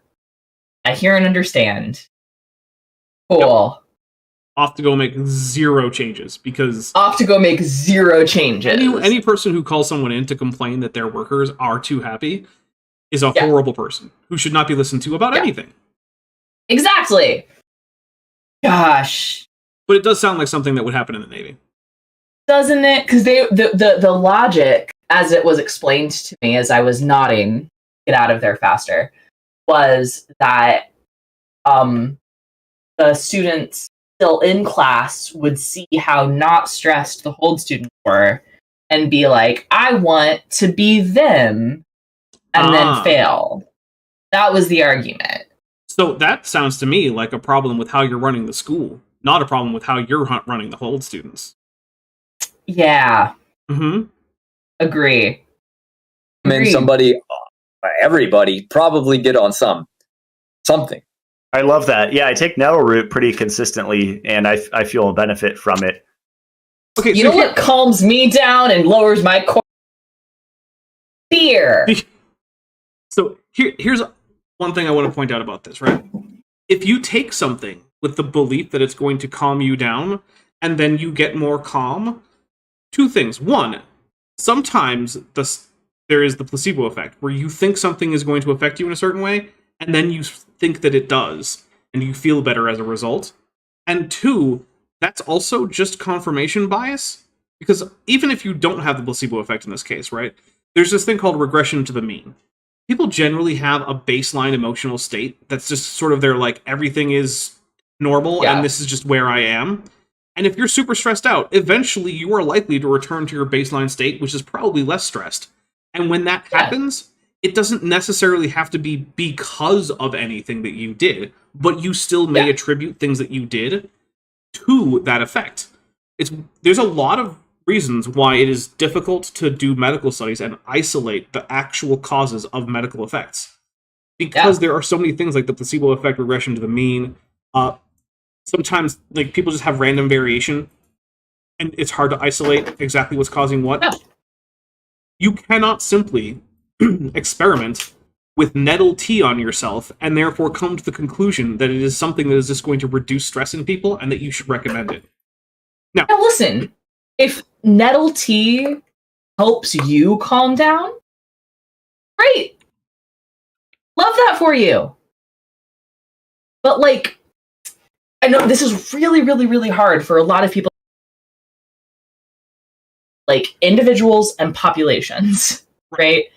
But it basically boils down to the reason something works for you may not be the reason you think it works for you. Exactly. Right? And just because it works for you does not mean it will work for anyone else. Right. So when we do like science studies, that's about what will work. Again, that's looking at the population level. What will work for most people. Right? Which is different. So again, right? If you have this thing like I get home, I have my nettle tea, I take 10 deep breaths, and then all my stress is gone. Amazing. Love that. Please keep doing that. Right? But that does not mean that that will help anybody else. Right. That's not a good reason for you to say, oh, you'll live longer if you just drink more nettle tea. That is not a conclusion you can make. Mm-mm. Also, you know what else lowers stress? I mean, nicotine. I mean, yeah, that is true. It's true. Astacina lupus familiaris chihuahuensis for $4.99 says, I heard Maddie say she was nodding out of context. Let's just say AIG is a bag of what I thought was being used in that action. Okay. I'll take a drink. Maddie, I hope you weren't doing anything with anything that would be AIG related in your boss's office, and that would be inappropriate. No, I have a fidget. And so I am fidgeting. All right, here we go. Oh, sorry. Go ahead. Yeah, let's go. Also, vitamin E, as simple as it is a aromatase inhibitor in itself. I did want to ask you one more question on the. Sorry, Dave. Oh, that's okay. No. Kids playing with a remote control. I can't stop them. I get it. I think it's Raw Matt's kid then that's making the baby noises. I'm kind of upset that Raw Matt has procreated. Yeah, it's. I'm sort of concerned for his children's. Yeah, that's the thing. That's what concerns me, right? Because Raw Matt is on a diet that I would think would count as like neglect. Yeah, if you put a child on that, absolutely. Right. Yeah. So yeah, that worries me. It's fine. Look, if you're an adult and you want to go on a crazy diet, I'm not going to say it's fine, but I can't stop you, and I don't think you should be restrained by law. But your kids are a different story. Yeah, like I think you should be able to do whatever you want to your right. Are there things that I would recommend you not do? Yes, right. But like kids is different. Yep. Kids have required nutritional needs, and they cannot get those for themselves or make those choices for themselves. So it is up to you to provide them with adequate nutrition. And if you don't, you are being neglectful. Now, look, here's the thing, right? If you can't afford proper nutrition, I get it. And that's a struggle that's not something you're choosing to do to your kids. That is something that's most likely beyond your control. That is a different thing. Raw Matt is not in a situation where he is eating the way he is eating because he literally can't do otherwise. Yeah. That is not him. By the way, team, this is a great reason to donate formula to your bank. Local food bank. Yeah. Formula is stupid expensive, right? Donate formula to your food bank. Yep. Roshna Sea Bottom Creature Keller for $4.99 said, I've been fighting with a back scratcher. Send help. Well, anyone who can help Roshna with the back scratcher problem, please alert them about how to help with that.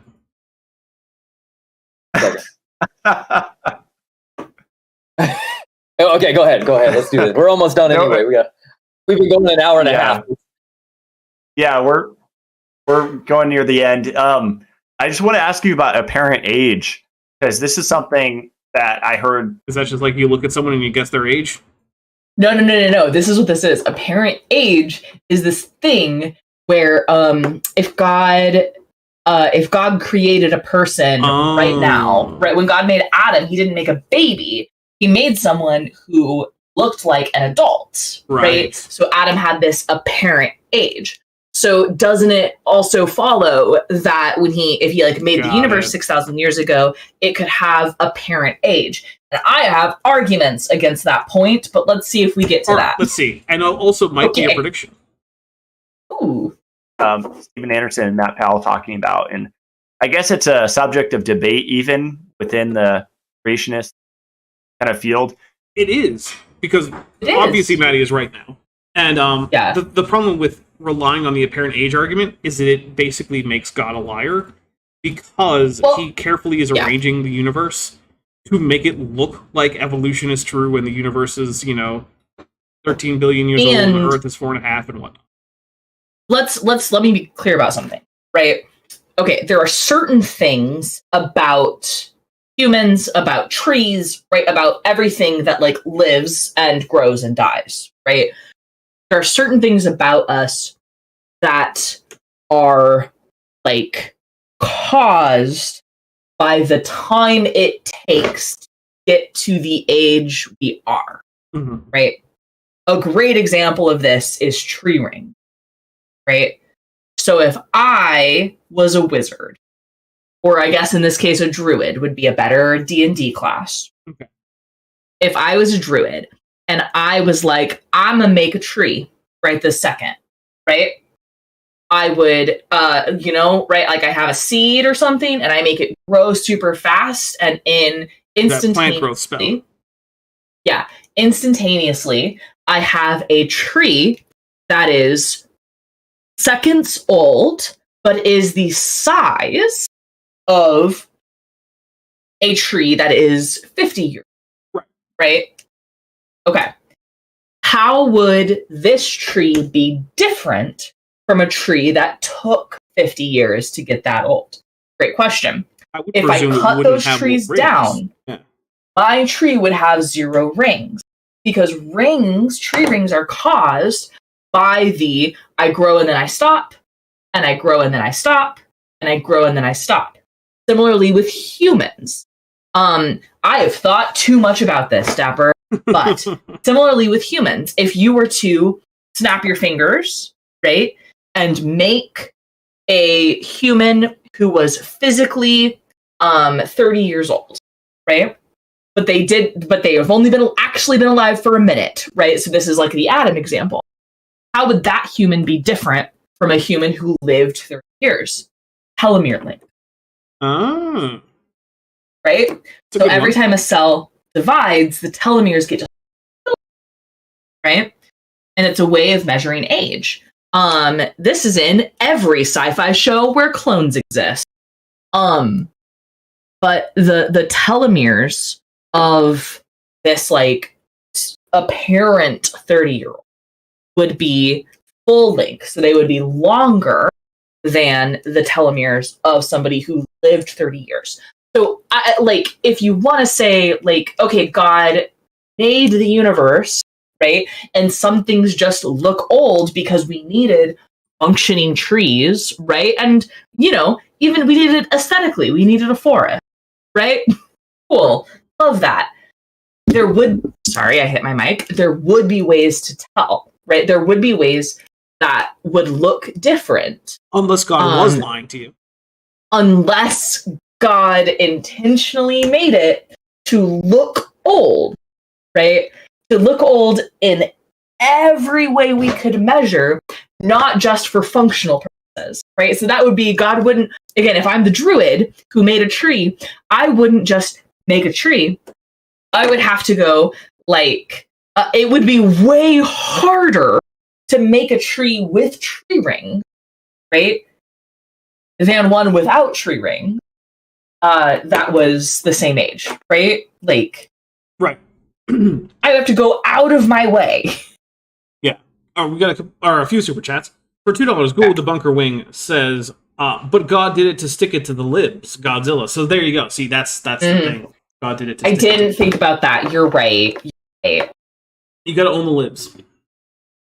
Let's see. Stephen G. Clinard says, for $10, if the transporter in Star Trek can create beings with false memories stolen from people it just murdered, why can't God? Yeah, we're... The transporter's a death machine. Look, there are good arguments on both sides of the transporter's death machine argument. And Philipunk, half dog, half canine for $5 says, the apparent age idea also makes young Earth creationism indistinguishable from last Thursdayism, which is a whole other barrel of AIGs. Yes. Also a problem. All right, here we go. And the basic idea is my understanding, correct me if I'm wrong, the Earth could be billions of years old, but God created it that way. So is that what apparent age is? Is that God could have created the Earth at a certain point in time, which people might have a hard time wrapping their minds around. Correct. That's a prediction. We could probably go back to an earlier interpretation, and it's called a yom, Y-O-M, and a yom is basically a word. It's yom, because Matt doesn't know Hebrew, but whatever, it's fine. But does he know pre-Yiddish? I don't think he knows pre-Yiddish either, no. I still can't believe that's a thing he said. That's still my husband's favorite. He asks me about that, right? He thinks it's the funniest thing on earth. It is pretty hilarious. It's pretty funny. Jeez. You think Raw Mats knows about, like, others, like, languages of Jewish subpopulations? Like, Ladino or anything? No? Okay. I mean, I didn't know about Ladino until 3 seconds ago. Oh, okay. Well, there you go. Wait, fun fact, everyone. But I'm not claiming anything about... True. I'm not have knowledge. Right. So here's the thing. Jewish populations from different parts of the world that have their own distinct languages, it's not always Yiddish. That's actually a specifically German area language that then those Ashkenazi Jews moved from there and spread out through other parts of Europe, carrying Yiddish with them. But Ladino is a language spoken mostly by Sephardi Jews, which are Jews from the Iberian Peninsula. So, and it's a Romance language, in fact. It's closely related to Spanish and Portuguese. Cool. Yeah. So there you go, Ladino. A day. Hey, I learned something tonight. Yay! Just not from Matt. Yay! Not from Matt. Never from Matt. Never. And so Genesis 1 and 2, they believe that the yom doesn't have to literally mean a 24-hour period because the sun did. No, dude, that's day age. Jeez, man, you can't even keep that's a different younger creations argument. stuck. Like, oh my goodness. Day age actually says that the ages are real and that different periods of time correspond to the different days of creation.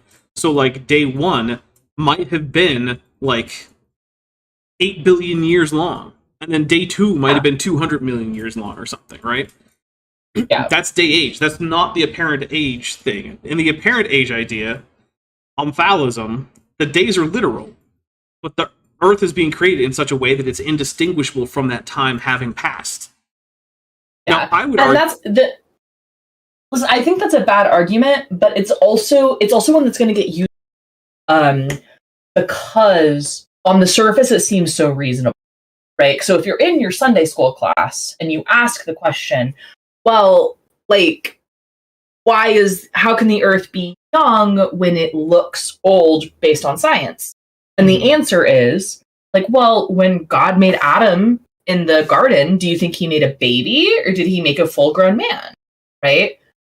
It's that, but for the whole Earth. It looks old because God didn't make a primordial Earth, he made a Earth, right? He made Earth kind of as it is. Roshna C. Bottom Creature Keller for $1.99 says, our favorite Yiddish linguist. No one here is a linguist. No linguists here. Not exist Someone who's yet. awfully similar to a linguist found the words. It could be an unidentified amount of time during that creation period. So therefore, it looks old, and it could be old. It gives an... Okay, here's my question about the other Matt, the host Matt. Yeah. Does he know that right now Raw Matt is completely off topic, and he's just too polite to fix it? Or is he as dumb as Raw Matt? So. I think he's... I hope Okay. So I can also see, like, sometimes I get in, like, host mode, right? Yeah. And I'm not, like the brain state I get in, to, like, be on YouTube and make jokes, right? It isn't the same brain state I use to, like, think critically about things.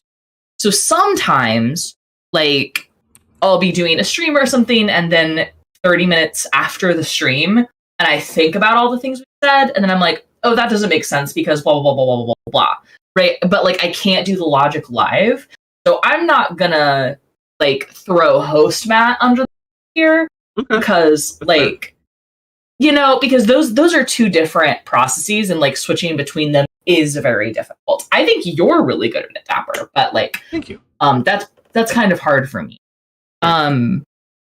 I was gonna make the point of when I was a little kid, right? And I was asking questions about like, if Genesis 1 says this, God made it in a day. On day 1, God did this, right? Like, I was finding the logic hole, right? As a little. And I asked my mom about it. Her first answer was, like, basically, honey, well, that day there, it's not literal, right? And she used scripture to back that, because she said, you know, later in some verse, I'm sure my mom quote it, it says, 1,000 years is as a day, and a day is as 1,000 God, right? Mm-hmm. And so that was just like, and again, I was a little kid, and so it explained in little kid and in religious terms of the days there don't need to mean 24 hours, right? And my point of bringing that up is, what a great way to what a great and easy way to reconcile, right? Mm-hmm.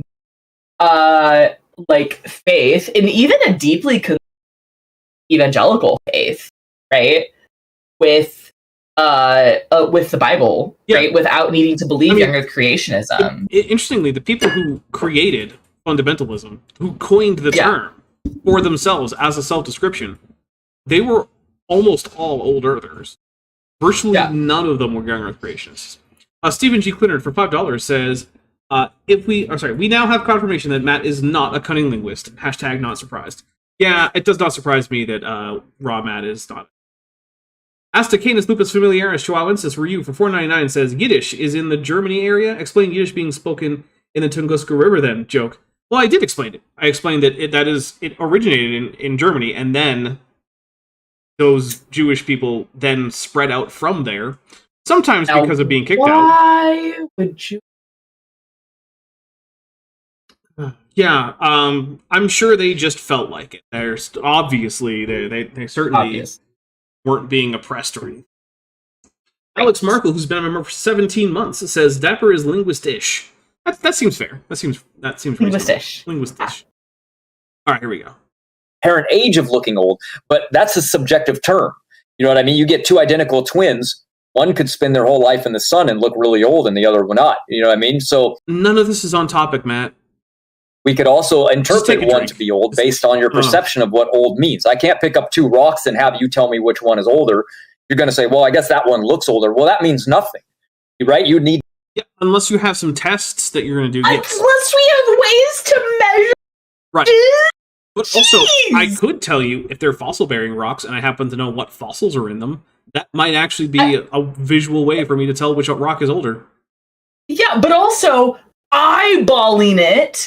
generally not how science works. Not a good methodology. Yep. Science basically never works on the well, it kind of looks like idea. If someone is also, I love that with the twins. It's like, oh, it could look like that. You know what we have? Birth certificates, photographs, other Maddie, evidence. You see, Genesis 1 is the birth certificate of Earth. That's the thing. Genesis 1. Hate it. I hate it. right? Continue. You literally need to test it to determine what is older. So the apparent age, yes, that's just another thing that you can say, well, God probably made the earth very old because of the apparent age of the earth looking old. But it doesn't, again, it just goes back to, yeah, sure, it can definitely be used as an argument, but It's very obvious he has no idea what is being asked of him, and he is just floundering. Matt, it's okay to just say you don't know. Right. Or, it's so simple of that you could have done. And hopefully this is what I would have right. And I was like, apparent age. Can you be more specific in your question? Yeah. Ask for a clarification. Ask for a clarification. Don't just start talking. Right? Yep. You don't need to use sorry. Listen, yeah, like we've all run off the cuff, and I mean, listen, I definitely, in my debate with Nathan Thompson ages ago, so painful. He asked me to define Coriolis, and for whatever reason, my brain went, great, we're going to define centrifugal. Oh, yeah. Oops.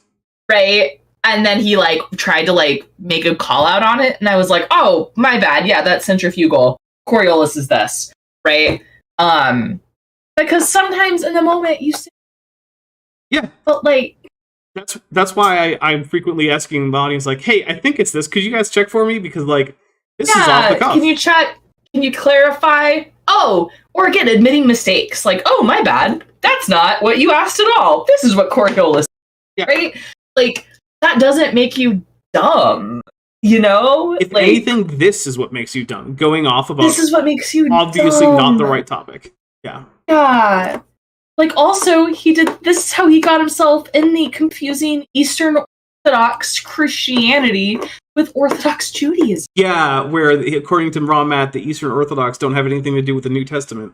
They don't read the New Testament. No, they definitely don't. Which, spoiler alerts, if you haven't seen the previous episodes, they absolutely do. In fact, more so than the old. Mm-hmm. Yeah. If you attend a service. Yep. The average service in the Eastern Orthodox Church does not have an Old Testament reading. No. Yeah. Many of them do. They're just not the regular Sunday service that you would go to on a weekly basis. Yeah, unless it's the Psalms. Because do they read a Psalm That's true. or sing a Psalm? There's usually some Psalms. Yeah, okay. So with the exception of the Psalms, that's fair. Right. But that's usually sung, and so I don't really count it as a reading in the same way that the Gospel or the Epistle are, where they come out from behind the iconostasis with the book and read from it, and then go back, take the book back. It's not the same thing. The choir just sings. Do they the song. do that? Sorry, do they do that for the New Testament reading? So the Gospel book comes through the middle Gospel door, book comes out, and then the Epistle reading is not going to come through the middle door, but that's still where they're going to keep the book, is back there. Oh, okay, that's really interesting, because in the Episcopal Church, you do generally it's a New Testament reading, but sometimes it'll be Isaiah, right? There's an old, so you usually have 3 readings. You usually have scripture of some sort that's usually New Testament.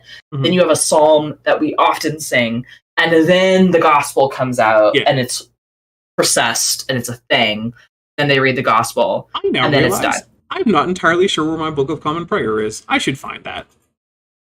It as an argument anymore. Oh, sorry. The evidence is so much on our side. You don't have to invoke the age of the earth looking old anymore. Therefore it could be old. There's no real. Just drink for the evidence is on our side. Just drink. I'm just drinking from what I know of. Wow, that makes sense.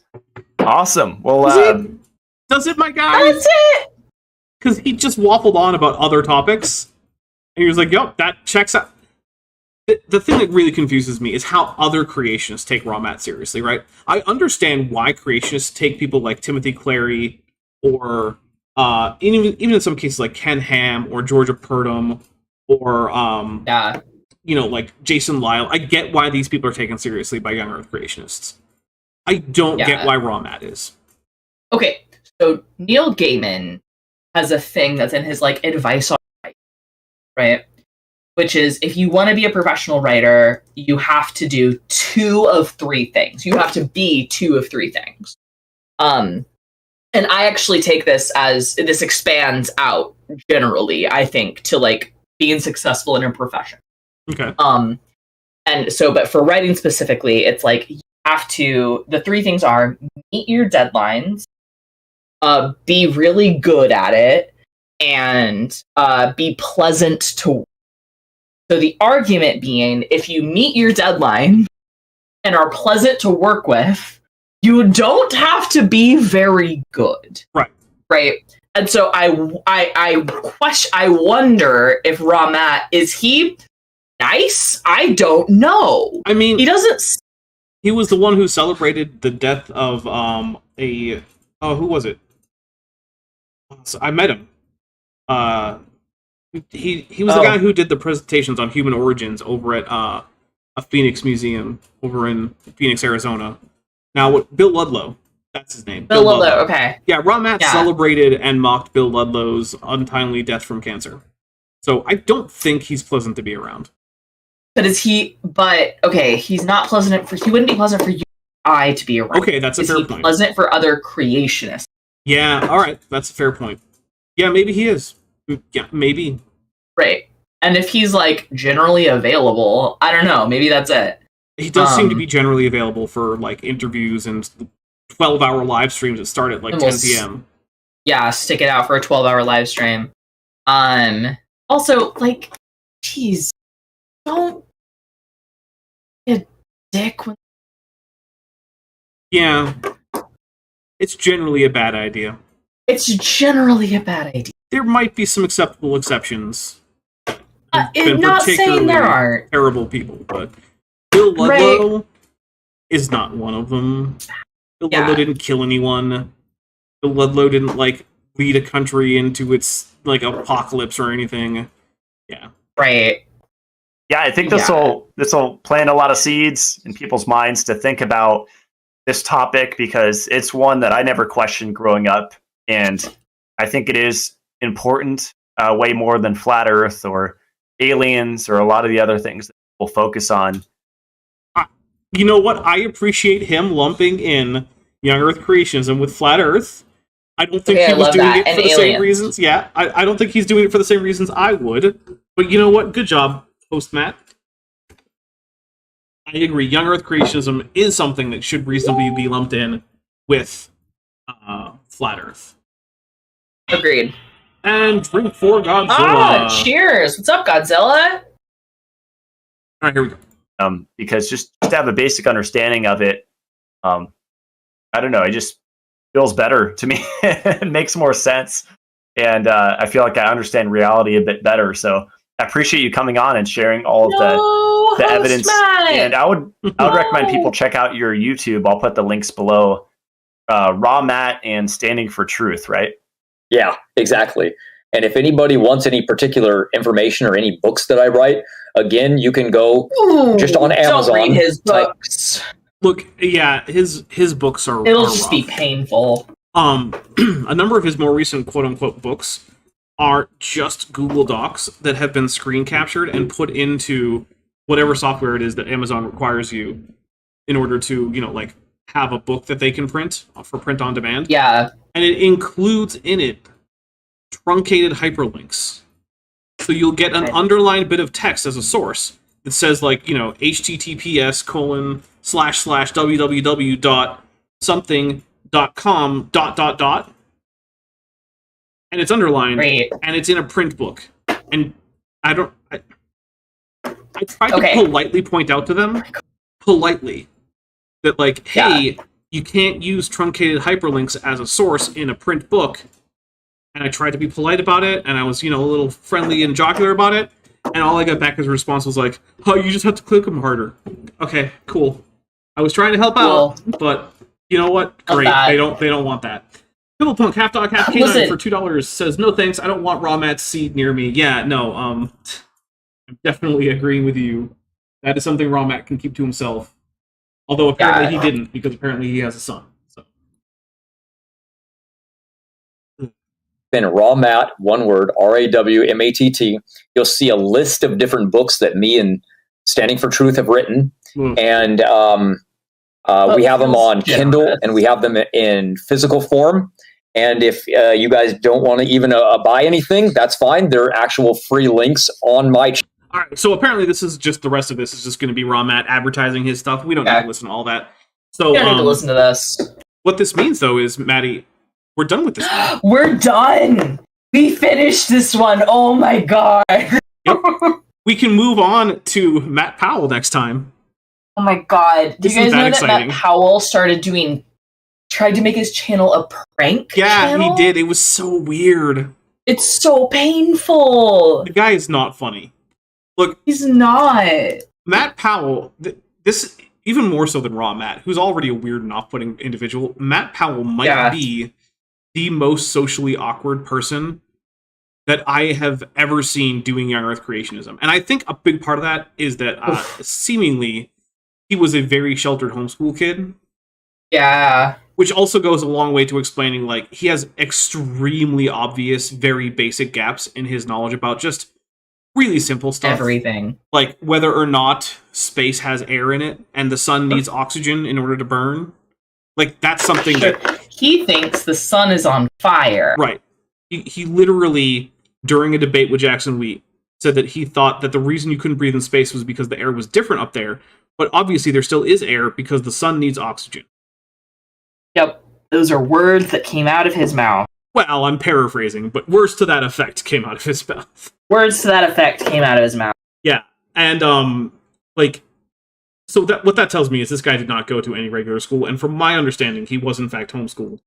And so I just assumed that he was an extremely sheltered homeschooler who never really socialized, even with other homeschoolers. Because here's one thing, right? It's not the case that just homeschooling means that you're not going to be able to get your kids to socialize with other kids, because there are homeschool co-ops where you can you can meet up for field trips or for art classes as a group or play sports. Right, play sports together, things like that, right? Yeah. So it is not the case that homeschoolers have to be isolated, but I think he was. Right. Yeah, well, also, I think he might have been around other extremely isolated homes. Well, yeah, that doesn't help. Crypto457 points out that Matt Powell thinks octopus and squid are mortal enemies, which is yet another weird thing. Like, yeah, octopus and squid largely don't interact very much. I mean, they do sometimes, I suppose, but like... Is it bad that I just pictured an octopus knife? No, that's exactly what I would want you to picture. Yeah, that seems right. Yeah, as Triceratops points out, there are play groups. Yeah, there's a lot of ways for homeschooled kids to encounter other people. Look, I was homeschooled. And there's also lots of reasons to homeschool, right? Like, anyway, if you live in my state, which we're now 49th for education, and you can't private school, right? That is rough. It's rough. Nuzzy D for $2 for $1.99 says, I had a stroke when Matt mixed Orthodox Christianity and Judaism. Yeah, that was really, really bad. As you should. Jeez. Look, if all someone just says is the word Orthodox and there's not a lot of context, I can get that. But he was specifically asked about the Eastern Orthodox Church. Like, by that name. That is by that name, there is no ambiguity. Renee, I think it's Renee, it might be something else, but I'm going to go with Renee for now. For $2 says, did Matt Powell play Splatoon? I have no idea if he played Splatoon. Although, I did hear that Splatoon had its server shut down, so rest in peace, Splatoon. So yeah, alright. Maddie, what do you got coming up on your... Oh, by the way, that was Renee's 20th Super Chat, so thank you very much. Congratulations, Maddie, what do you got coming up for us? Listen, on my channel, I don't know. Okay. I have a very cool project in the works. It's actually not science related, it's TTRP related. Okay. And I'm putting a lot of time and effort into it, and that's what's brewing, other than playing Claire Masters Blue Ranger on Power Rangers. Ideally tomorrow. Ideally tomorrow! Jungle Force. And then again on Sunday. Yes. Let's see. DM Google Debunker Wing for $2 says, maybe we should fund public schools. Yeah, maybe. Maybe. Roshina Sea Bottom Creature Keller for $1.99 says, hentai octopus versus hentai squid? You know what? I will let you commission that art. Go for it. Go nuts. Yep. Have fun with that. Alright. So, what's coming up on this channel? So, like we said, tomorrow over on Top Hats Off, my second channel, we are planning to do Power Rangers Jungle Beasts. It's going to be episode 37. So we're coming up on those final episodes, right? Next episode after this, people are going to be level 19. It's only 20 levels, so you know. And then so on Thursday, we're going to be having the there's going to be the movie coming out. So this is going to be, I think, 2.5-ish hours. So, you know, bring some popcorn or something. So at noon Pacific, 3 p.m. Eastern, Incarnate God of the Gaps is going to be coming out. The movie, like I said, I think it's about 2.5-ish hours. It might be closer to 3. I'm not positive. Either way, it's going to be a long one. For $5, Strawberry 5th Super Chat Vein says, with another 5th Super Chat, my mom gave up on homeschool groups after a while because I was the only goth, and even among other homeschoolers, that made me the weird kid. Yeah, okay. Aww. Yeah, sorry about that. What we need is a specific goth kid homeschool co-op. Just for the goth kids. That's what we really need. So let's see. Then on Saturday at noon Pacific, 3 p.m. Eastern, I'm going to be doing a second part to the Tribal Trails Creationism thing that was from that Cree First Nation channel from up in Saskatchewan, where it's a Christian channel that is specifically run by and for the Cree people.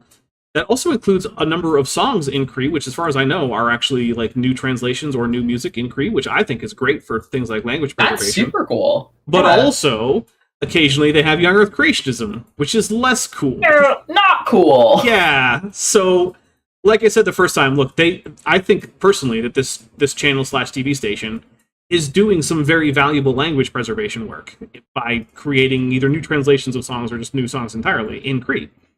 On the other hand, please stop spreading pseudoscience. Because that's not... Language preservation, love it. Yes. Keep that up. Mm-hmm. Support. Yes. Pseudoscience, boo. Yeah, boo. I'm getting it. Okay. And then, of course, next Tuesday, the plan right now is Jackson with Jackson. I had to double check with Jackson, so there you go with that.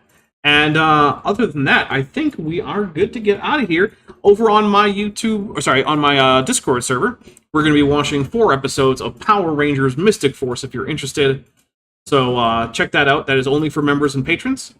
If you are a member or a patron and you're not currently part of that server, make sure you go to your connections, go to settings on Discord, then go to connections, add the account that you got the membership or the Patreon with, and then there should be a list of servers that you can join as a result of your connections. Mine will be on there. Click it.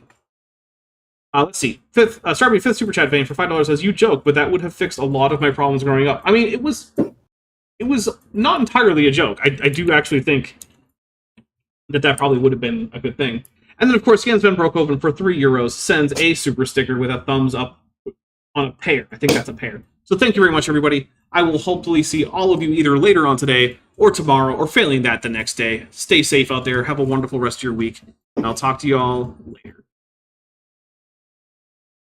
Hey, before you leave, I just want to take a second to thank my patrons and channel members, especially those pledging $20 or above. Ben Toven, Phil Ravara, Tapioca Weasel, Whispers, John Ackerman, Strawberry Vein, Dr. Tapioca Weasel, Elaround Teller, Horseflesh, Ian Chen, Kelvin Brostick Van Manen, Landon Knoll, Maddie Babbity, Sphincter of Doom, and Ballus. It's because of my channel members and patrons whom you're seeing on screen that this channel can stay afloat. Without you, it would all shut down. If you want to join the team, there's a link to join the channel below this video, and there's a link to join the Patreon in the description. On the Patreon, you can get a 10% discount for pledging annually, and either way, you get early access to virtually all of my scripted videos, often 3 to 5 months before they come out for the general public. Thanks for watching.